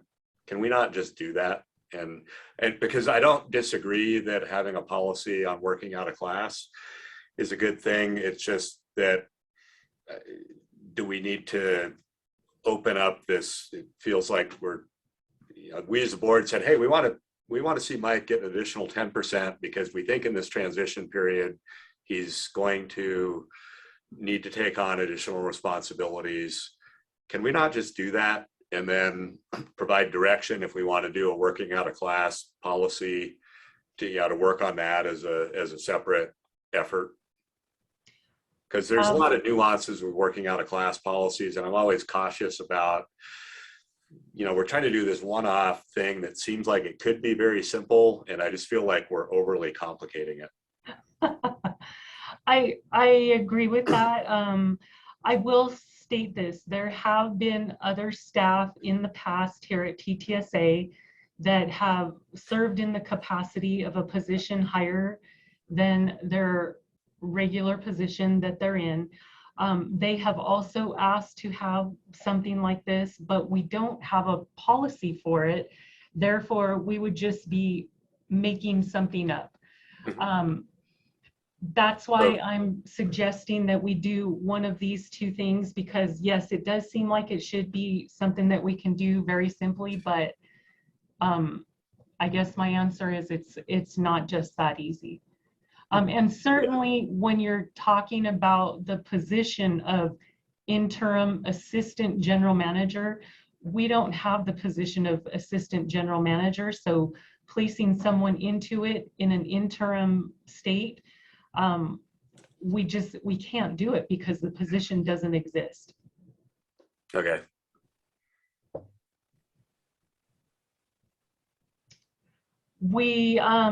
I will say this also, and this doesn't really apply. We do have a policy in our handbook for a promotion. But again, this isn't really a promotion. We're talking about an interim position. But I guess I would say again, what position would we be saying this person's going to be promoted into, unless we have it on our salary chart. Second, I actually lost my train of thought on that. I guess I'm just saying it's not as simple as just placing someone, giving someone 10% above their pay without some kind of policy. We do have, that was my other thought, is that We do have the employee handbook that will be coming. We're hoping to have it on the next agenda for the August board meeting. And we could put something into the handbook that might alleviate this current issue. Okay, Dick, do you have any suggestions? Rochelle, I'm done with that PowerPoint. Thank you. No, I don't, Dan. I'm no CalPERS expert, and I know these things have gotten more complicated in recent years, and I share some of the director's frustrations about you think this would be easy. So I'd have to look into it to answer these questions more, or you could ask Mana to get engaged. Okay, More Blake? familiar with this stuff. So my recommendation is for the board, really, we've assigned an interim general manager. That's the board's responsibility, is to work with the GM, permanent or interim. And it's the general manager's job really to determine the makeup of the organization, and that we've given, an indication of, a strong indication of where we wanted to go. And I think we've given that, and we should hand that off to Richard. Sorry, Richard, but this comes with the territory, and really let Richard work with Mana and Vicky to come up with the solution that he think works best for the organization in this, interim time, or a permanent solution if the existing org chart doesn't work. And if, there's opportunities, for retro because of the board's direction previously, we can talk about that. But really, we should get out of, I think, micromanaging the org chart as the board. We've got an interim GM, and that's part of, his duties. And so I think we've expressed what we thought was a well-intentioned idea to assist him, and again, a recognition to Mike and his willingness to step up and play that role and support the agency in this interim period, and really hand the ball off at this point. So you're suggesting that we ask, Richard to work with Vicky and Mana over the course of the next month, come back to us at our August meeting with a recommendation on how to best accomplish this. Yeah, and I want to say, and Jay Parker's on the screen right now. I mean, I really think, as well as Crystal, all the managers are going to need to step up in this interim period to assist Richard, and so leave it to Richard to come up with a solution that he thinks works best to keep the organization operating as smoothly as possible. Okay. So. We're kind of kicking the can, but I think that's really appropriate. Yeah. I think we've been, well-intentioned, but meddling in, the day-to-day operations of the agency where we probably shouldn't be. Keep it simple. Keep it simple. Let's do what we talked about doing. So Simpler the better. Yeah. Yes. Dale, you okay with Blake's suggestion? Yep. Yes, absolutely. Okay, so with that would mean we would not be taking action on this item today, and we would expect to see it at our August board meeting. Before we leave this item, I'd like to open this up for public comment. Looks like Pippin Mater has his hand raised. Pippin, if you'd like Yes. to make public comment. Sorry about that. I was muted. Pippin, you can go ahead. Perfect. Thanks, guys. So this is a little bit of a tricky one for me because I had a bunch of comments written out for this one, and then you guys went in a different direction than I expected. So I guess I will just ad lib a little bit here. I will say that part of the reason that this ended up being so messy was that you didn't have anyone who could step in, or you didn't, that was a sort of a challenge when you sent LaRue on his way. I would say I appreciate that Richard really taking on this role. I think he was the best choice, despite not being 100%. So I appreciate that. I will say that I read the job description, right? And I know you're not necessarily going to go with that job description, but this is an agency in charge, the position that's going to be in charge of an agency of 50 people. And it says it's, quote, highly complex nature, including highly technical functions, end quote. And I'm just concerned about the educational requirement within the job description, right? The GM says it has to have a bachelor's degree or equivalent, and that this one does not. So I would really, like to suggest that there be a bachelor's degree requirement within that interim or within that assistant GM job description if you go that way. As is written, right? Anybody, you could be a high school dropout with a GED, as long as you had enough experience, you could offset that. Even though you say you want a business degree or an engineering degree, it's not required. And I have this is my own personal thing, but I have some concerns about the person you have earmarked, right? That has a long history of work that counters what the job description required, right? Violations and right. I feel like there's a concern about eroding morale, and that either that he conducted his actions either in direction of the previous GM, or he was unable to lead and it could only be sort of a dictator. So with that in mind, I would encourage, I guess it would be Richard at this point, to considering allowing more flexibility in this assistant GM position, and allow other staff the opportunities to shine, right? I think that Crystal's right on here does a great job. I think that Jason has education and has a lot of experience doing this kind of leadership positions, and I would encourage that assistant GM position to be a little more flexible and rotate and allow other people within the agency an opportunity to try on those other shoes. Thanks. Okay, thanks, Pippin. Is there any additional public comment? There's no other public comment. Okay, thank you. Okay, seeing none, I think Blake's suggestion was that we not take action on this item at today's board meeting, that we ask Richard to work with Vicky, possibly Mana Radulovic, to come back to us with a recommendation, ideally at our August board meeting, assuming that can be, that you can put the details together by then. And I guess if not, then it would be our September board meeting. Are the other board members comfortable with that? Okay, thanks. And just want to say, direction's understood, and I think we can definitely have it for the August board meeting. Excellent. Okay, with that, I actually have a 11 o'clock appointment I'm 15 minutes late for. I'm going to drop out of the meeting right now and ask Blake if you could, as the vice president of the board, take over the meeting moderation. Hey, Dan.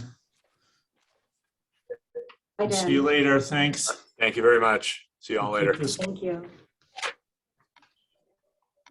So I think we're moving on to Item 6. thank you, Lane. Oh, 1 second, folks. I got my agenda here.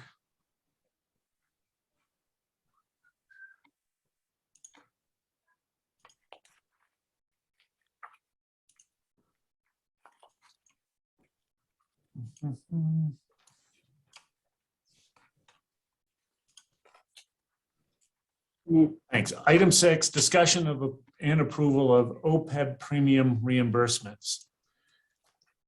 Richard and/or Crystal, I think you guys are the lead on this one. Yeah, Crystal will take the lead. Okay. Thank you. So we are before I dive into this really deeply, it seemed like the requesting for reimbursement for our OPEB premiums would be an easy task, and it was not. And I wanted to thank Rochelle and for her support, and Dick for his support in helping me get these resolutions updated and together, and the staff report. Quick history, back in 2008, I won't go into all the details, you guys authorized us to create a CERT account to put our money in to cover our liability for OPEB. In that process, we have become fully funded, and we received our recent actuarial report dated June. It's with the information from June 30th, 2021, and we are in a position of being overfunded. And when you take into consideration the expenses coming through, the service cost, and the you also get to reduce the plan benefits that the premiums that we'll be paying that were paid in 2022, we have a cushion of roughly about 800,000. The finance committee got together and we discussed this, and we decided to take, so our premiums, our total premiums for 2022, which we can request for reimbursement for, were 695,000 rounded. And we, as the board or the finance committee direction was to be conservative and request for a $450,000 reimbursement of that total, which we are allowed to do. Within this discussion action item, we need to update we need to accept the actuarial study. We need to accept the CERT valuation packet, which is attached. We need to approve the updated resolution 11-2022 and a resolution 12-2022. 11-22 is the resolution that allows us to request the reimbursement from CalPERS, and we need to do that very timely. We have till July 27th to request that. And then the resolution, and it also updates the positions that are allowed to request that reimbursement from CalPERS. And then resolution 12-22 also updates the authorization for the specific positions to make contributions if we ever become underfunded, or request for disbursements when we're allowed to do that. And with the request of, and then number 5, approving us requesting the $450,000 reimbursement from CalPERS. With that request of reimbursement, we strongly feel that we will still be 100% fully funded as of June 30th, 2022. That's a very quick summary. Do you guys have any questions? Thanks, Crystal. I'll just add some more comments. This is something that I deal with over at TSD as well. I mean, I think it's, the board has a long commitment to providing health insurance for its retirees. I think it's a great benefit and something that we want to uphold. And it's an expensive a commitment. As Crystal indicated, last fiscal year, $650,000 in medical premiums to our 55 retirees to cover their costs. The agency has been putting money aside into this trust fund to help cover that liability since 2008. There's over $12 million in that trust fund. We've never once actually taken a disbursement from that, but now that we're overfunded, it's time to do that, to help the very purpose of that trust fund, to offset some of those $650,000 costs. Several times Crystal mentioned, 100% fully funded. I think it's important that the board understand what fully funded means. Fully funded means that if that $12 million, if you were fully funded, that means that if you stop today providing that benefit to anybody else in the future, you could pretty much meet the obligations of the existing retirees and the employees up to this point. But every day you continue to provide these benefits, there's more costs. And so there's a thing called a normal cost, which is $250,000, which we need to be contributing every year to meet the obligations of future employees. And so the number we came up with was we should continue out of our general fund to pay the $250,000 normal cost, but we should reimburse ourselves out of this trust fund, since we're fully funded, for the additional cost to pay that $650,000, and that's where we ended up with the $450,000. And so I think it is appropriate. Crystal, I appreciate the scrambling you did, because I know that our fiscal year ended June 30th, and we have to make this commitment to pay last fiscal year's retiree health costs before the end of July, and we're at July 20th. And so I appreciate you making such fast progress. Anyhow, I just wanted to provide some additional input, and I will open it up for other board members who have questions about any of the recommended actions staff is making. Dale? Finance Dave? Committee, recommended it, and it's a very conservative amount that, hopefully next year we'll have, we could have the same benefit. It just depends on what the actuarials are. You, at the Finance Committee level, have reviewed this in its entirety? Yes, we have. Yeah. I go with the Finance Committee's recommendation. Dave, did you have a question? Yeah, I was wondering, this is also subject to the market, and that number could change if the market takes a dump. Sure, go Yeah. ahead, Crystal, sorry. That's actually a valid question. And when we did this analysis, we took into consideration in conjunction with total compensation, who does our actuarial report, the future costs and the future interest expense that we could potentially have. And we still were roughly, right now we have 12.8 million in the fund or the account, and we're still covered. Okay. Of course, there's always a risk that I Yeah. cannot foresee, and that probably, if I could foresee, I would be doing something else. Yeah. Yeah, I think this item should come up on an annual basis, every June, July, at the end of the fiscal year, whether or not, depending on the market and the actuarial information we've got, whether or not we want to make distributions or even potentially contributions to our trust fund. Anything else from the board? I think I'll make the motion that we, for the reimbursement of $450,000 from the CERT fund. So Okay. Lane, the recommendation is actually a multifaceted one. It's All the five, motion needs all to five be issues. okay. That's acceptance of the study, acceptance of the CERT valuation report, approval of the 2 resolutions, and a disbursement of $450 from the CERT into our general fund. So that's your motion, Lane? That is correct. Okay. And I second that motion. Second from Dale Cox. Rochelle, any comments from the public? I do not have any public comment on this item. Okay, any further discussion from the board, staff? Not, we'll do roll call. Okay. Director Lewis, Yes. Director Cox, Yes. Director Smelser, Yes. and Vice President Trisson. Yes, Motion approved. thank you, Crystal. Thank you. That moves us on to item 7, I believe. Scrolling through the agenda. That is for Vicky. And item 7 is discussion of possible options related to the health insurance plan for 2023. Vicky, are you ready? I am. Thank you, Vice President Trisson.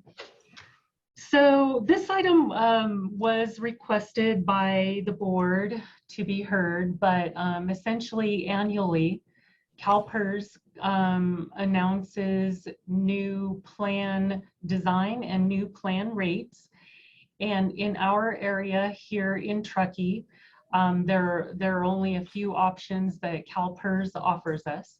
So with that said, who is covered by our health insurance? Currently, we have 50 existing employees, 55 retirees, and 2 board members that we cover with our health insurance. Can you flip, Rochelle, please? There are 2 plans that are available, PERS Platinum and PERS Gold. Currently, the agency does contract with CalPERS to provide the premiums to be paid for all employees plus their family members for PERS Platinum level care.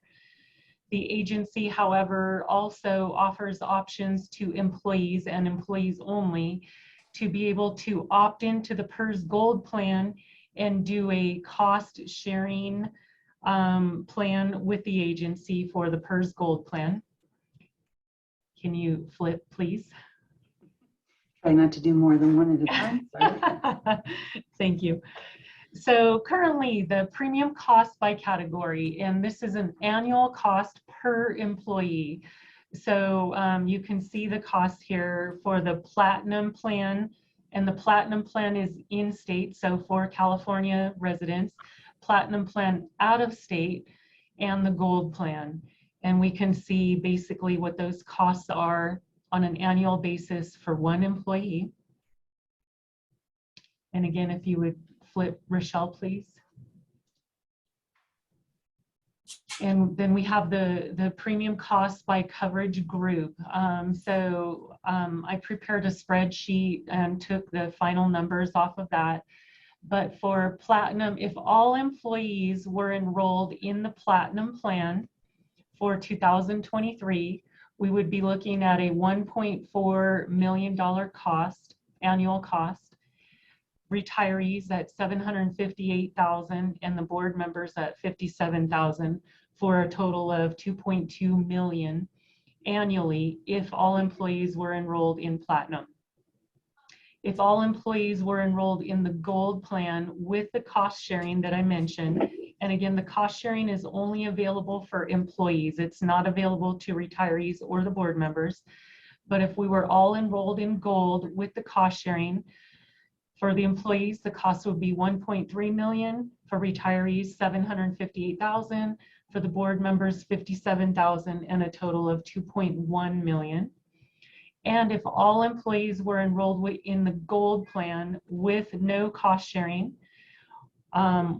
just over $1 million for the employees, $651,000 for retirees, and $39,000 for the board, for a total of $1.7 million. Items to consider right now are that we have open enrollment upcoming in basically late September, early October, or through mid-October of 2023. Any changes in our current structure of our health plan, meaning we pay for the employees in the Platinum plan, we would need to change our contract with CalPERS. We need to consider the out-of-state retiree access to PERS Gold. What that means is that anyone that does not live in the state of California does not have access to the PERS Gold plan unless they utilize the agency's zip code, and that's not available for retirees. So we need to take that into consideration. We'd also need to make changes to our HRA as we currently have it set up, which would also mean any of these changes would also mean a change in our current resolution for employee benefits.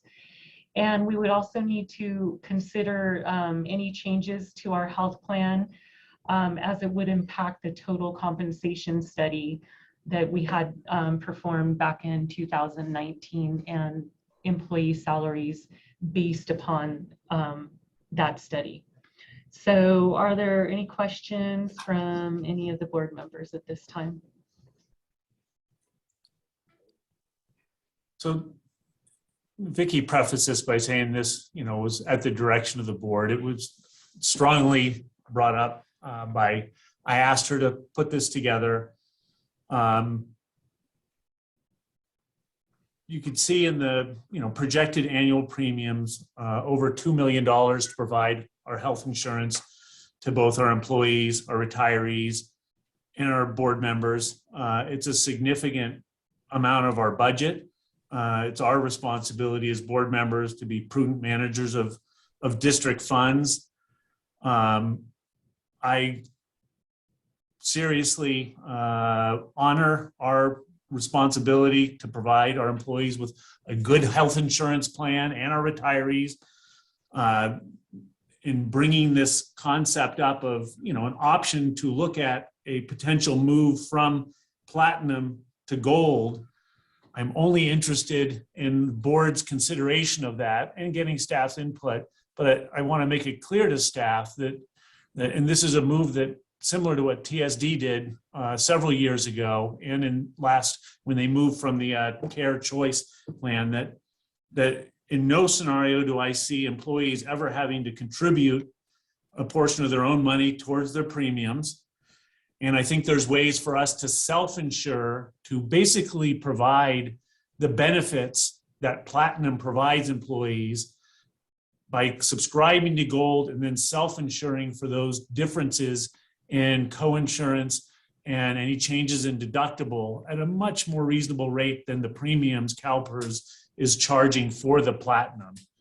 And, we saw in the previous agenda item, the cost of the retiree health benefit, $650,000 last year. I think it's going up in Vicky's chart, over $700,000 this year. And the actuarial study, if you looked at that, I mean, it keeps going up and up. And so, I think we need to manage these costs prudently so that we can continue to provide this benefit.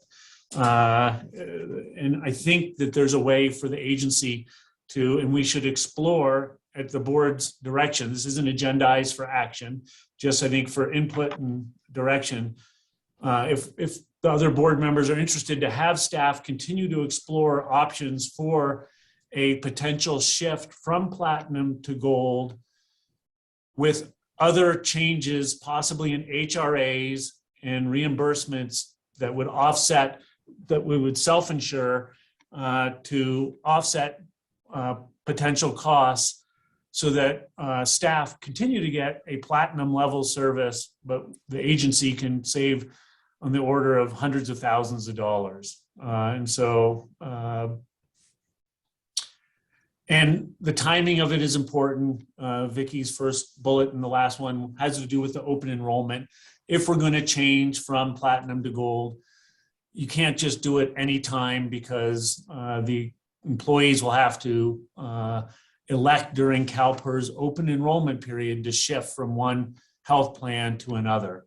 And so this was just a kind of a high level view trying to show the impact of the health insurance, the difference in the health insurance costs, and solicit the board's interest. I know we've taken positive steps to try and control our health insurance costs. We've gone to a vesting plan as opposed to a 5-year automatic payout for employees. I think we've done other steps to try and prudently manage our health insurance costs, but I think this is another one that is worth consideration. But I'm just one vote and want to, solicit, and it's unfortunate Dan's not here, but, I'm interested in getting feedback from Lane and Dale and you, Dave. I mean, we're just talking about looking at it. At this point, we'd be directing Vicky, I think Vicky and, whoever else she needs to investigate further and come up with, an option, a combination. Switching to Gold sounds simple, but there's, with at least my explicit goal of trying to offset through kind of self-insurance programs through HRAs or other means, some of those other costs. And I've shared some of that with what we've done here at TSD to do that, to come up with a more concrete recommendation or alternative to just sticking with Platinum for the board to investigate. And we'd have to, again, we've got an August meeting and a September meeting. We'd have to, at the very latest, take action in September if we want to allow the opportunity to go through open enrollment. Otherwise, we're sticking with Platinum for another year.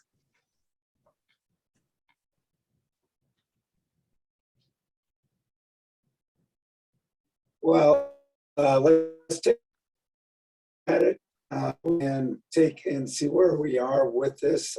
Let's go ask the employees also, see what their comfort level is. Lane, you kind of broke up there a little bit. Can you repeat yourself? I would say, yeah, let's take a look at the numbers, and then let's get some numbers down on the paper, and also talk to the employees to see what their comfort level is with this. Yeah, I mean, I am sensitive because when we did it here at TSD, you know, that there's a concern that there's a clawback on the agency to the staff, that they're losing benefits. But when we actually sat down and showed them how we were going to self-insure and provide these differences and some of the other stuff, you know, it went a long way to, you know, a smooth transition. But it does Yeah, let's take get outreach to their staff. buy-in. And so, again, I think, so you're saying your recommendation is to come back with alternatives, and also, you know, we need to do some staff outreach. Correct. Dale? I agree. Let's further investigate it there. You know, and again, as in the, I think it's important for staff. I mean, when we did the budget, it showed that we, you know, had a shortfall on the order of $16 million in our capital fund, $5 million overall below our target cash reserves, and that has precipitated our need to go hire a consultant to look at a rate study. We're going to be going to the public to raise their rates. There's no way around it. And it's our responsibility not just to ask our customers to foot the bills, but we need to look at our own expenses and where we can be more efficient, be efficient. I think that'll help us successfully go out to the public and ask for rate increase if we can show that we're managing our district funds prudently. So I think they go hand in That hand. direction. So Vicki, again, this item was, and Richard, this was agendized only for information and direction. So the direction you have is to continue to look at options for Golden to come back ideally in August with additional information. Understood. Likewise. I will open it up. So I've gotten board feedback. I did provide that direction probably prematurely. I would like to open it up for staff and or public comment. Do we have anything from the public, Rochelle?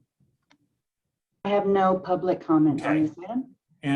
And you know, I am interested in staff feedback. If I'm reading the nonverbal language, and I'm reading some concern on your guys' part, and I ask you guys just to be patient and let's see how this plays out. You'll probably have staff that are concerned about this possible direction, but I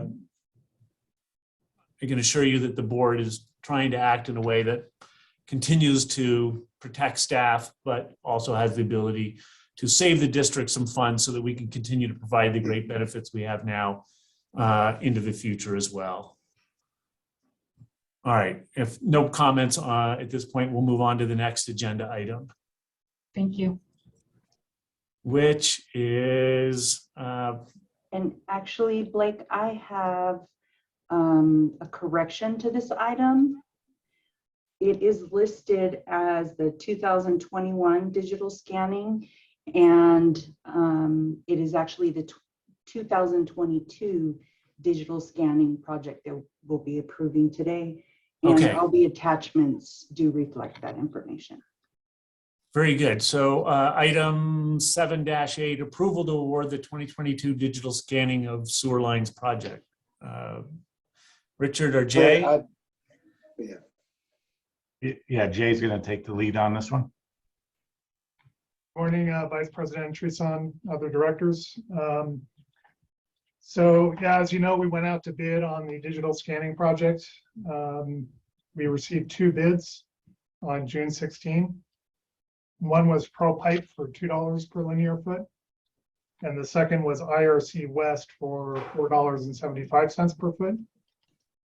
Review of the lowest responsive bid by ProPipe yielded a couple of minor irregularities in the bid forms, but these were clarified by the bidder during the review period.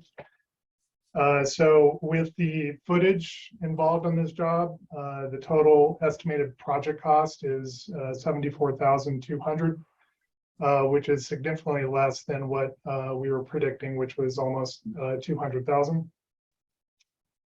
So the recommendation is that the board waive the minor irregularities and provide approval to award the bid for the 2022 digital scanning of sewer lines project to ProPipe in the amount of $2 per linear foot, and approve a contract of up to $80,000, which would include an 8% contingency for any additional costs that may be incurred. Thank you, Jay, Jay.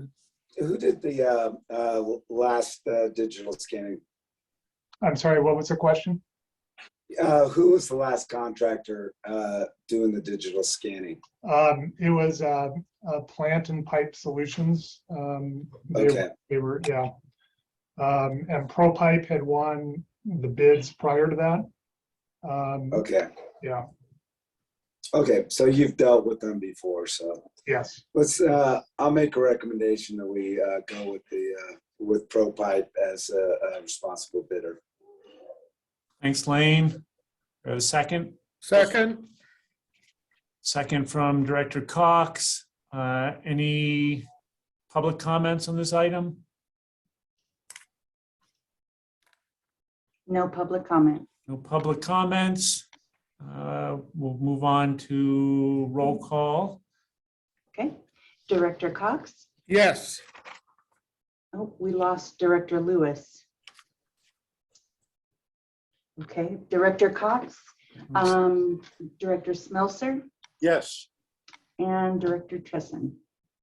Yes, we Vice still have a President. quorum. We still have a quorum. Thank you. Where'd Lane go? I'm not sure. His connection seemed to be getting a little spotty there, so hopefully you can get back in with a better one. We'll keep moving though. We still have a quorum. That brings us to item 7-9, approval to award the rebuild of the Centrisis centrifuge, rotating assembly and viscotherm hydraulic back drive. Richard. Yeah, so good morning, Board of Directors. I'm What gonna is this? put my maintenance manager hat on for this one. So in May, we had inspection done on all three of our centrifuge units. The thickening centrifuge and both dewatering centrifuges were inspected. Out of the report came back that centrifuge number 2 was now due for rebuild. And since that report took place, we actually lost one of the bearings on that unit, so it's actually out of service. After the inspection, we advertised for bid in the first part of June. We received one bid from Centrotrek Industries, or Industrial Centrifuge Specialists, sorry about that, in the amount of $35,000. It was a responsive bid, and they are the ones who actually did the rebuild last year. So staff would recommend that the board approve a contract in the amount of $35,000. The budgeted dollar amount was $50,000, so we're well under budget.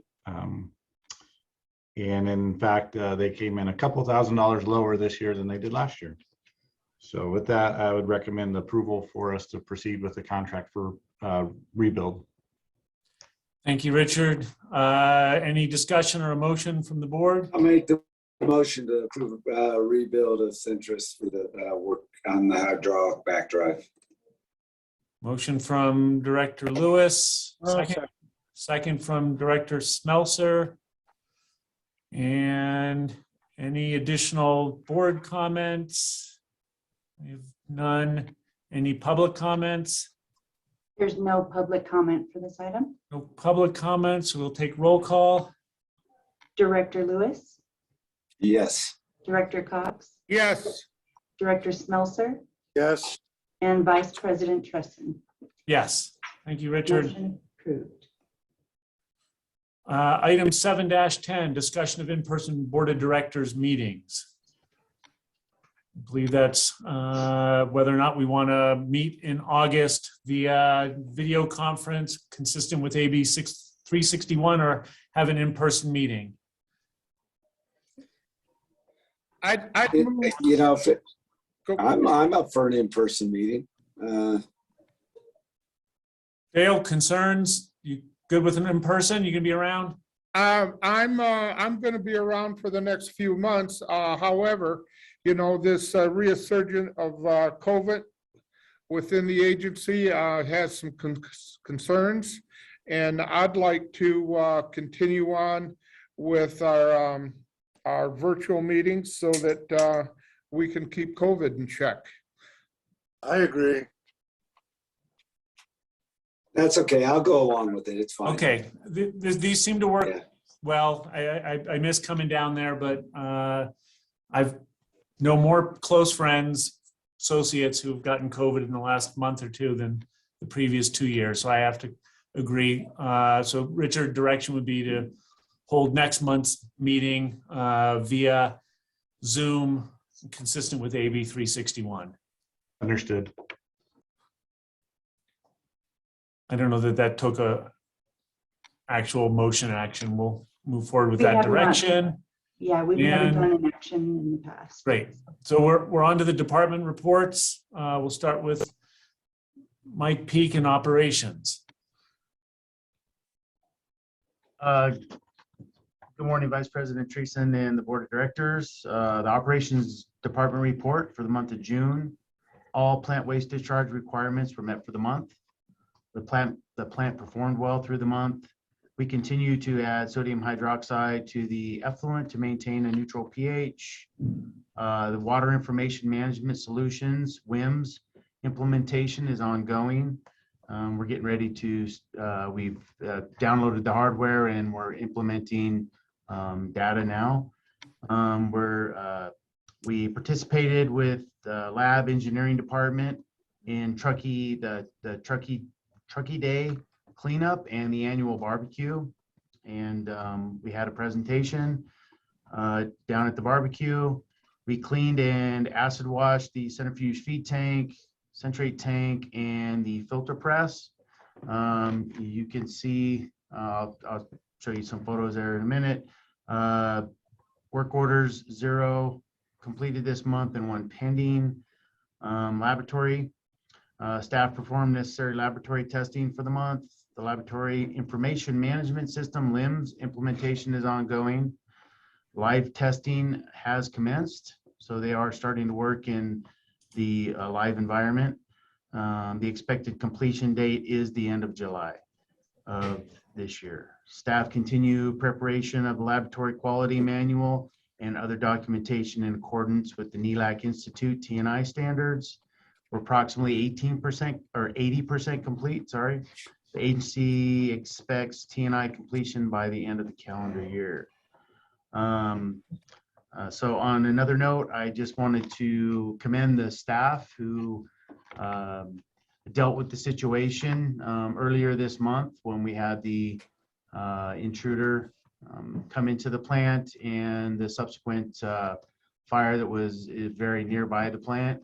I wasn't here that day, but all information that I got back from other managers and staff, and even though I was informed throughout the day by staff, the staff here handled themselves and that situation really well. And I just wanted to commend them for their actions that day. Any questions? Any questions? What are you showing? We're looking at some photos here. So this was the centrifuge feed tank cleaning. So you had the, before the cleaning began, just where we put our digested sludge and chem sludge together before it goes in through the centrifuge. And we get accumulation of sand and grit that get into that tank, and twice a year we have to go in and clean it out. And you can see that we have a during entry, we have an operator in there with the Vactor truck, with the suction hose from the Vactor truck, cleaning out that debris. And then you can see the after the cleaning was complete, what the tank actually looks like without the debris in it. Mike, what's the blue color? That is actually a liner that's inside the concrete tank. So it basically keeps the concrete tank watertight. Thank you. Any other questions for operations? Not, thanks. We'll move on to maintenance department. Okay, good morning again. So work orders complete, broken down 40 for mechanical, 1 with fleet, 3 in instrumentation and electrical, and then 9 in our IT. Still have a backlog of about 200 work orders in mechanical, 61 in fleet. Most of those are going to be preventative maintenance, so this is a heavy time of year for us. 33 in E&I and 12 in the IT. Next slide, please. As far as project support that maintenance has been providing, big effort on new firewall configuration in the IT department. That's taken them a considerable amount of time to get that right because it has a huge effect on the whole facility. The SCADA IT master plan, as you guys are aware, was wrapped up and we have some direction there. So we're moving forward with that direction. We continue to import PMs and equipment into the Lucity CMMS system. And we're unveiling Wi-Fi project that I'll mention here in a minute that ties in with that, with tablets that we budgeted for this year, which also brings along our warehouse module as well. We've been providing support to the WIMS project as well as the LIMS project, upcoming roofing, and the ongoing coding project. We're also taking on the effluent flow meter project, so we'll be seeing some updates on that coming over the next few months.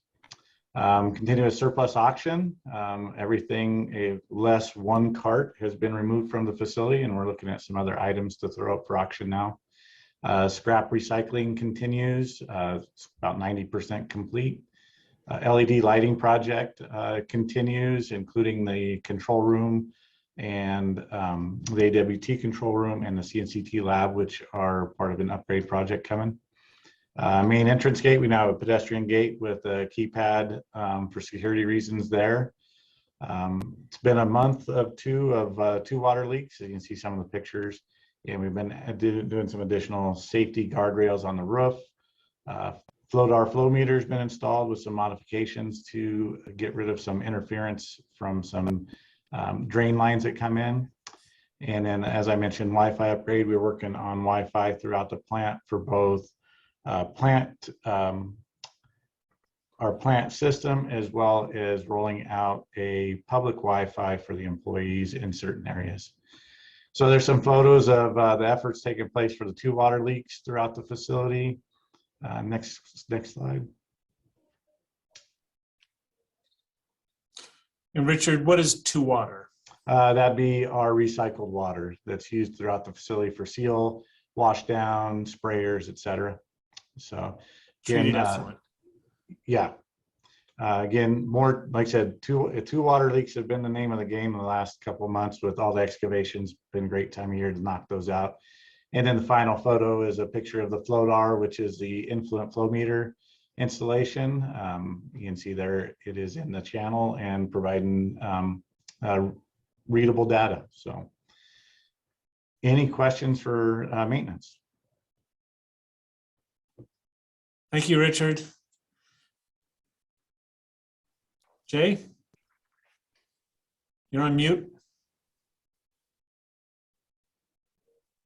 Yep, thank you. Good morning, everybody. Projects under construction, it is construction season. So we've got the plant coating project underway.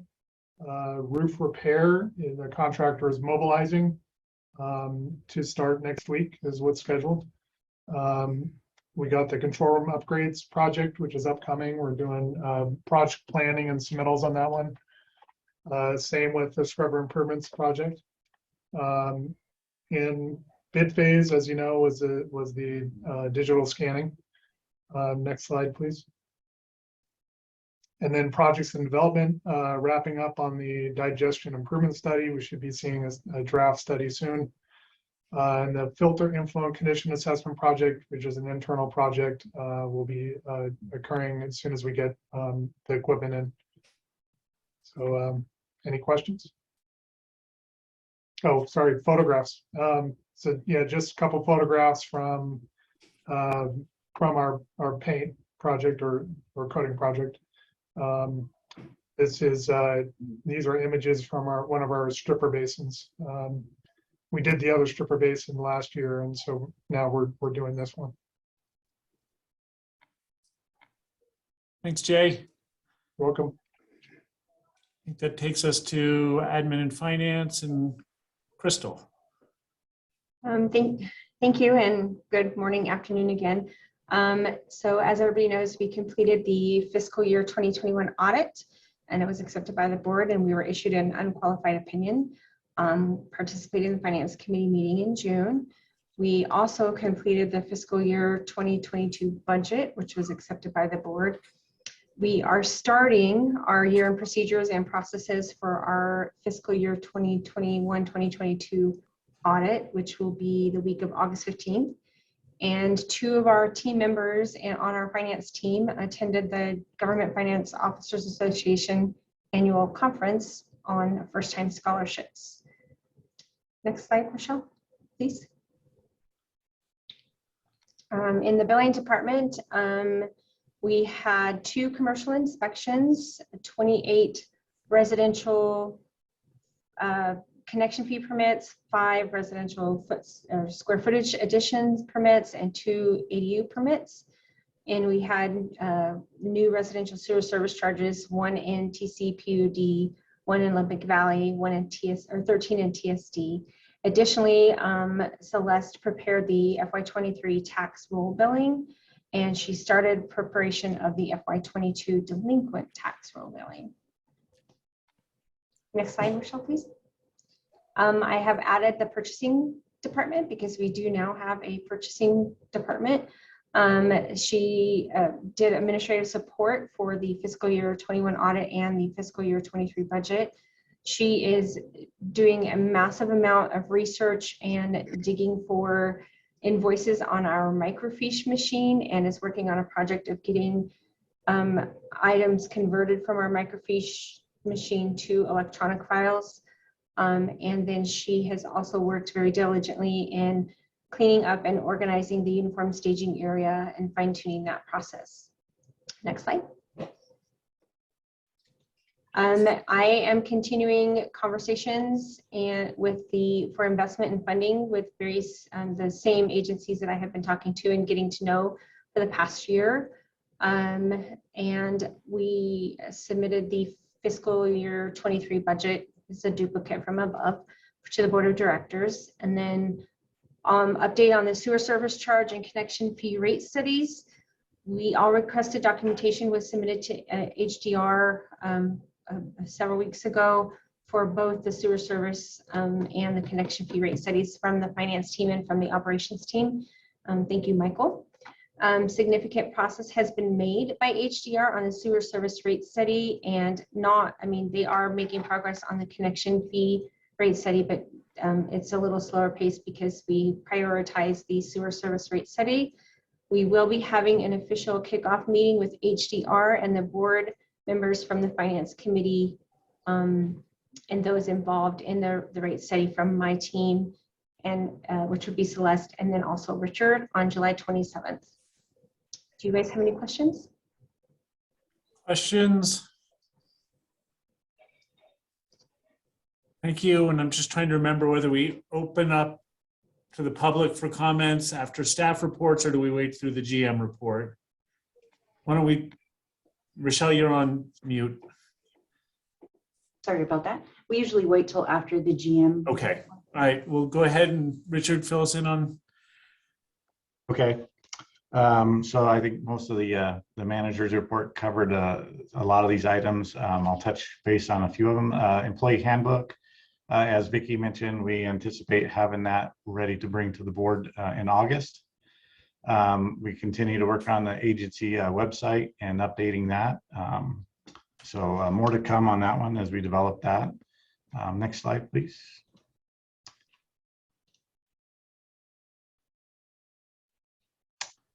So some recruitment status, the wastewater treatment plant OIT position, I know closed, and I believe Michael's in reviewing those. Surplus auction, so we've auctioned off 23 items were put up, 15 sold for a total of 25,000 brought back to the agency and surplus items.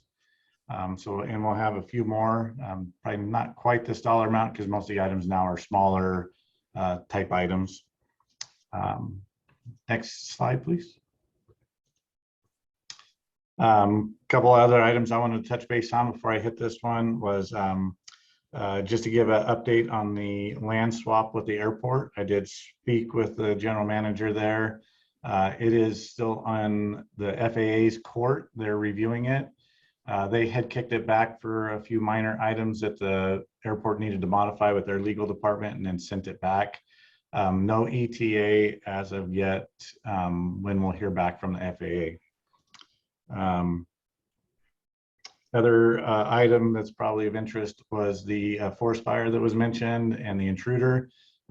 Figured we'd give some actual photos of our response to that in next month's report, since it happened in July.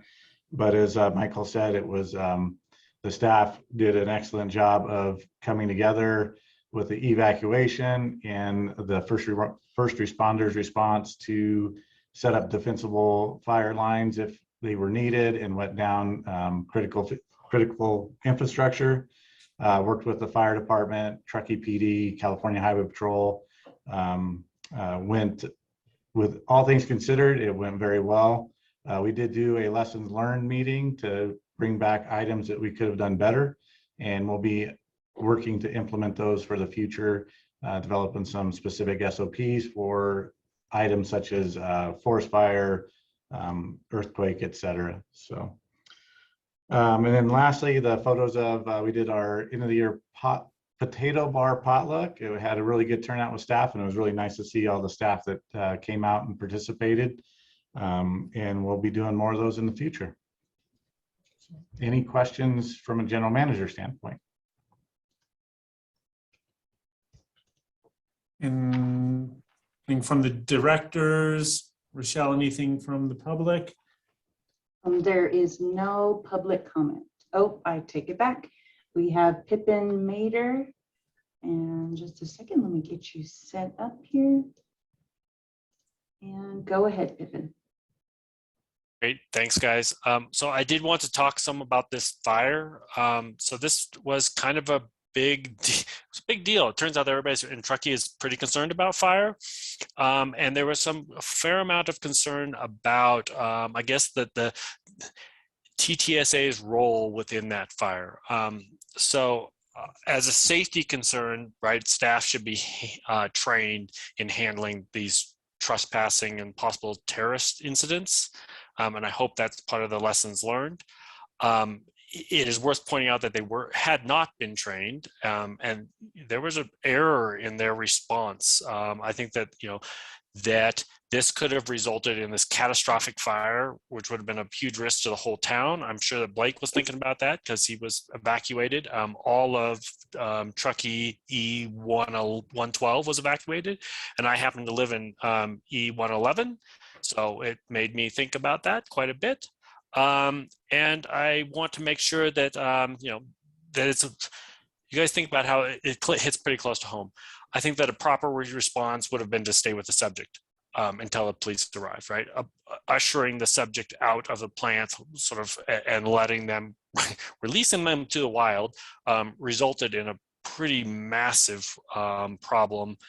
And I think both for her safety and for the agency's overall safety as a member of the community, that a more holistic response, a more careful response would have been really valuable.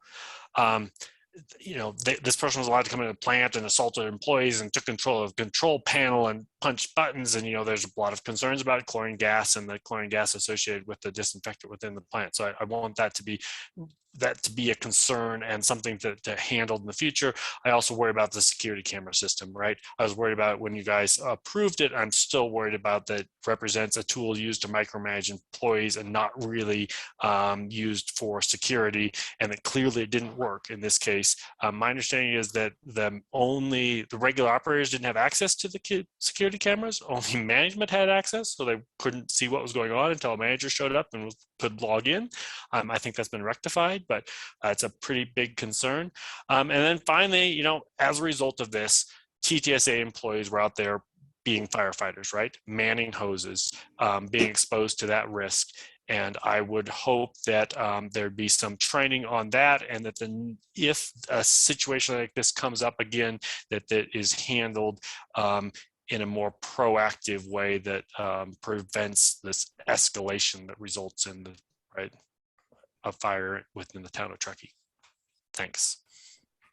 Thank you, Pippin. Any other comments, Rochelle, from the public?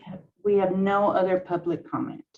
Great. Well, Richard, you indicated you'd be coming back to the board in August with some photos and maybe a little bit more detail on the incidents of that day of relevance to the board. So look forward to seeing that. It was a scary moment, and glad we were able to not nobody got hurt and operations kept going. But good. I think after the staff and general manager reports, we are on to That's it. the Board of Directors comment. Board of Directors comments. Lane, No comment. Dale, Yeah, I got a question in regards to, the security breach and the fire and all of this mayhem that took place on agency property. Is the agency going to be in a position to prosecute the intruder, and what is the course of action as far as our responsibility as an agency?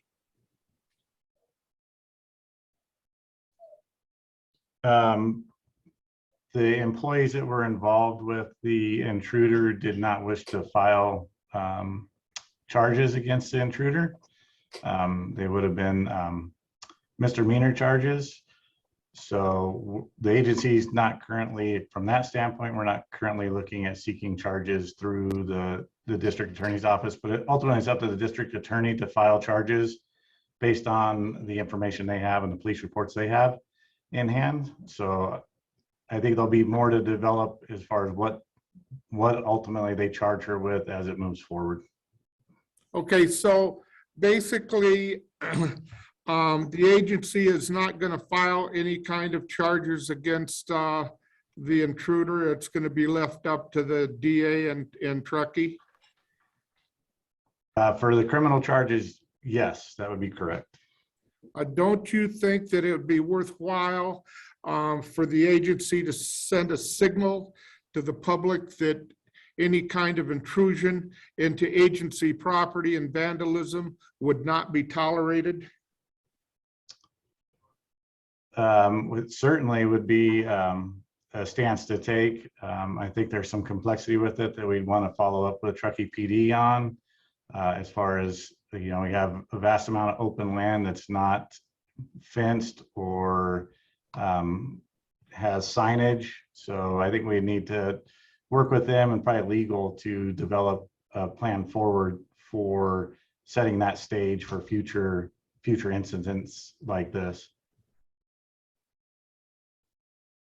hey, Dick, I don't know, I'm sorry, go ahead, Dale. Did you have more? This is just a concern, about copycat situations, I would just hate to see the agency be put at risk because of our failure to take disciplinary actions on anybody that causes any kind of harm or destruction or vandalism or terrorism on the agency property.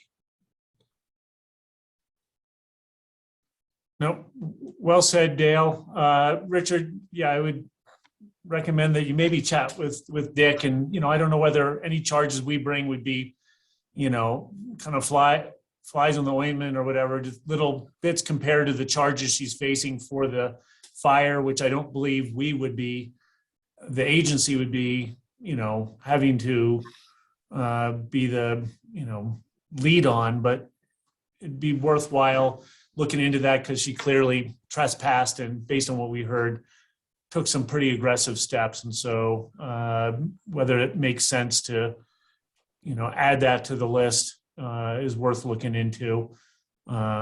as well. Again, maybe you can report back in August on the status of that. Will do, and I'll follow up with Dick and have some discussions with him. Okay. David, we're doing director's comments. Anything from, No, I'm good. I gotta take off now and okay, we're pretty much, so adios, everyone. I think you're on Okay. the right track with that intruder business. We need to look at that. okay. I think this was pretty much the end. I would just add in director's comments that I just want to thank Richard for stepping up, Michael for offering to step up in Lou Ru's absence, and all of the management team and all of the staff. Our appreciation from the board for keeping the organization running forward in this transitionary time. And again, really appreciate that. And I just heard a little bit of that, but Jay, happy travels on your trip.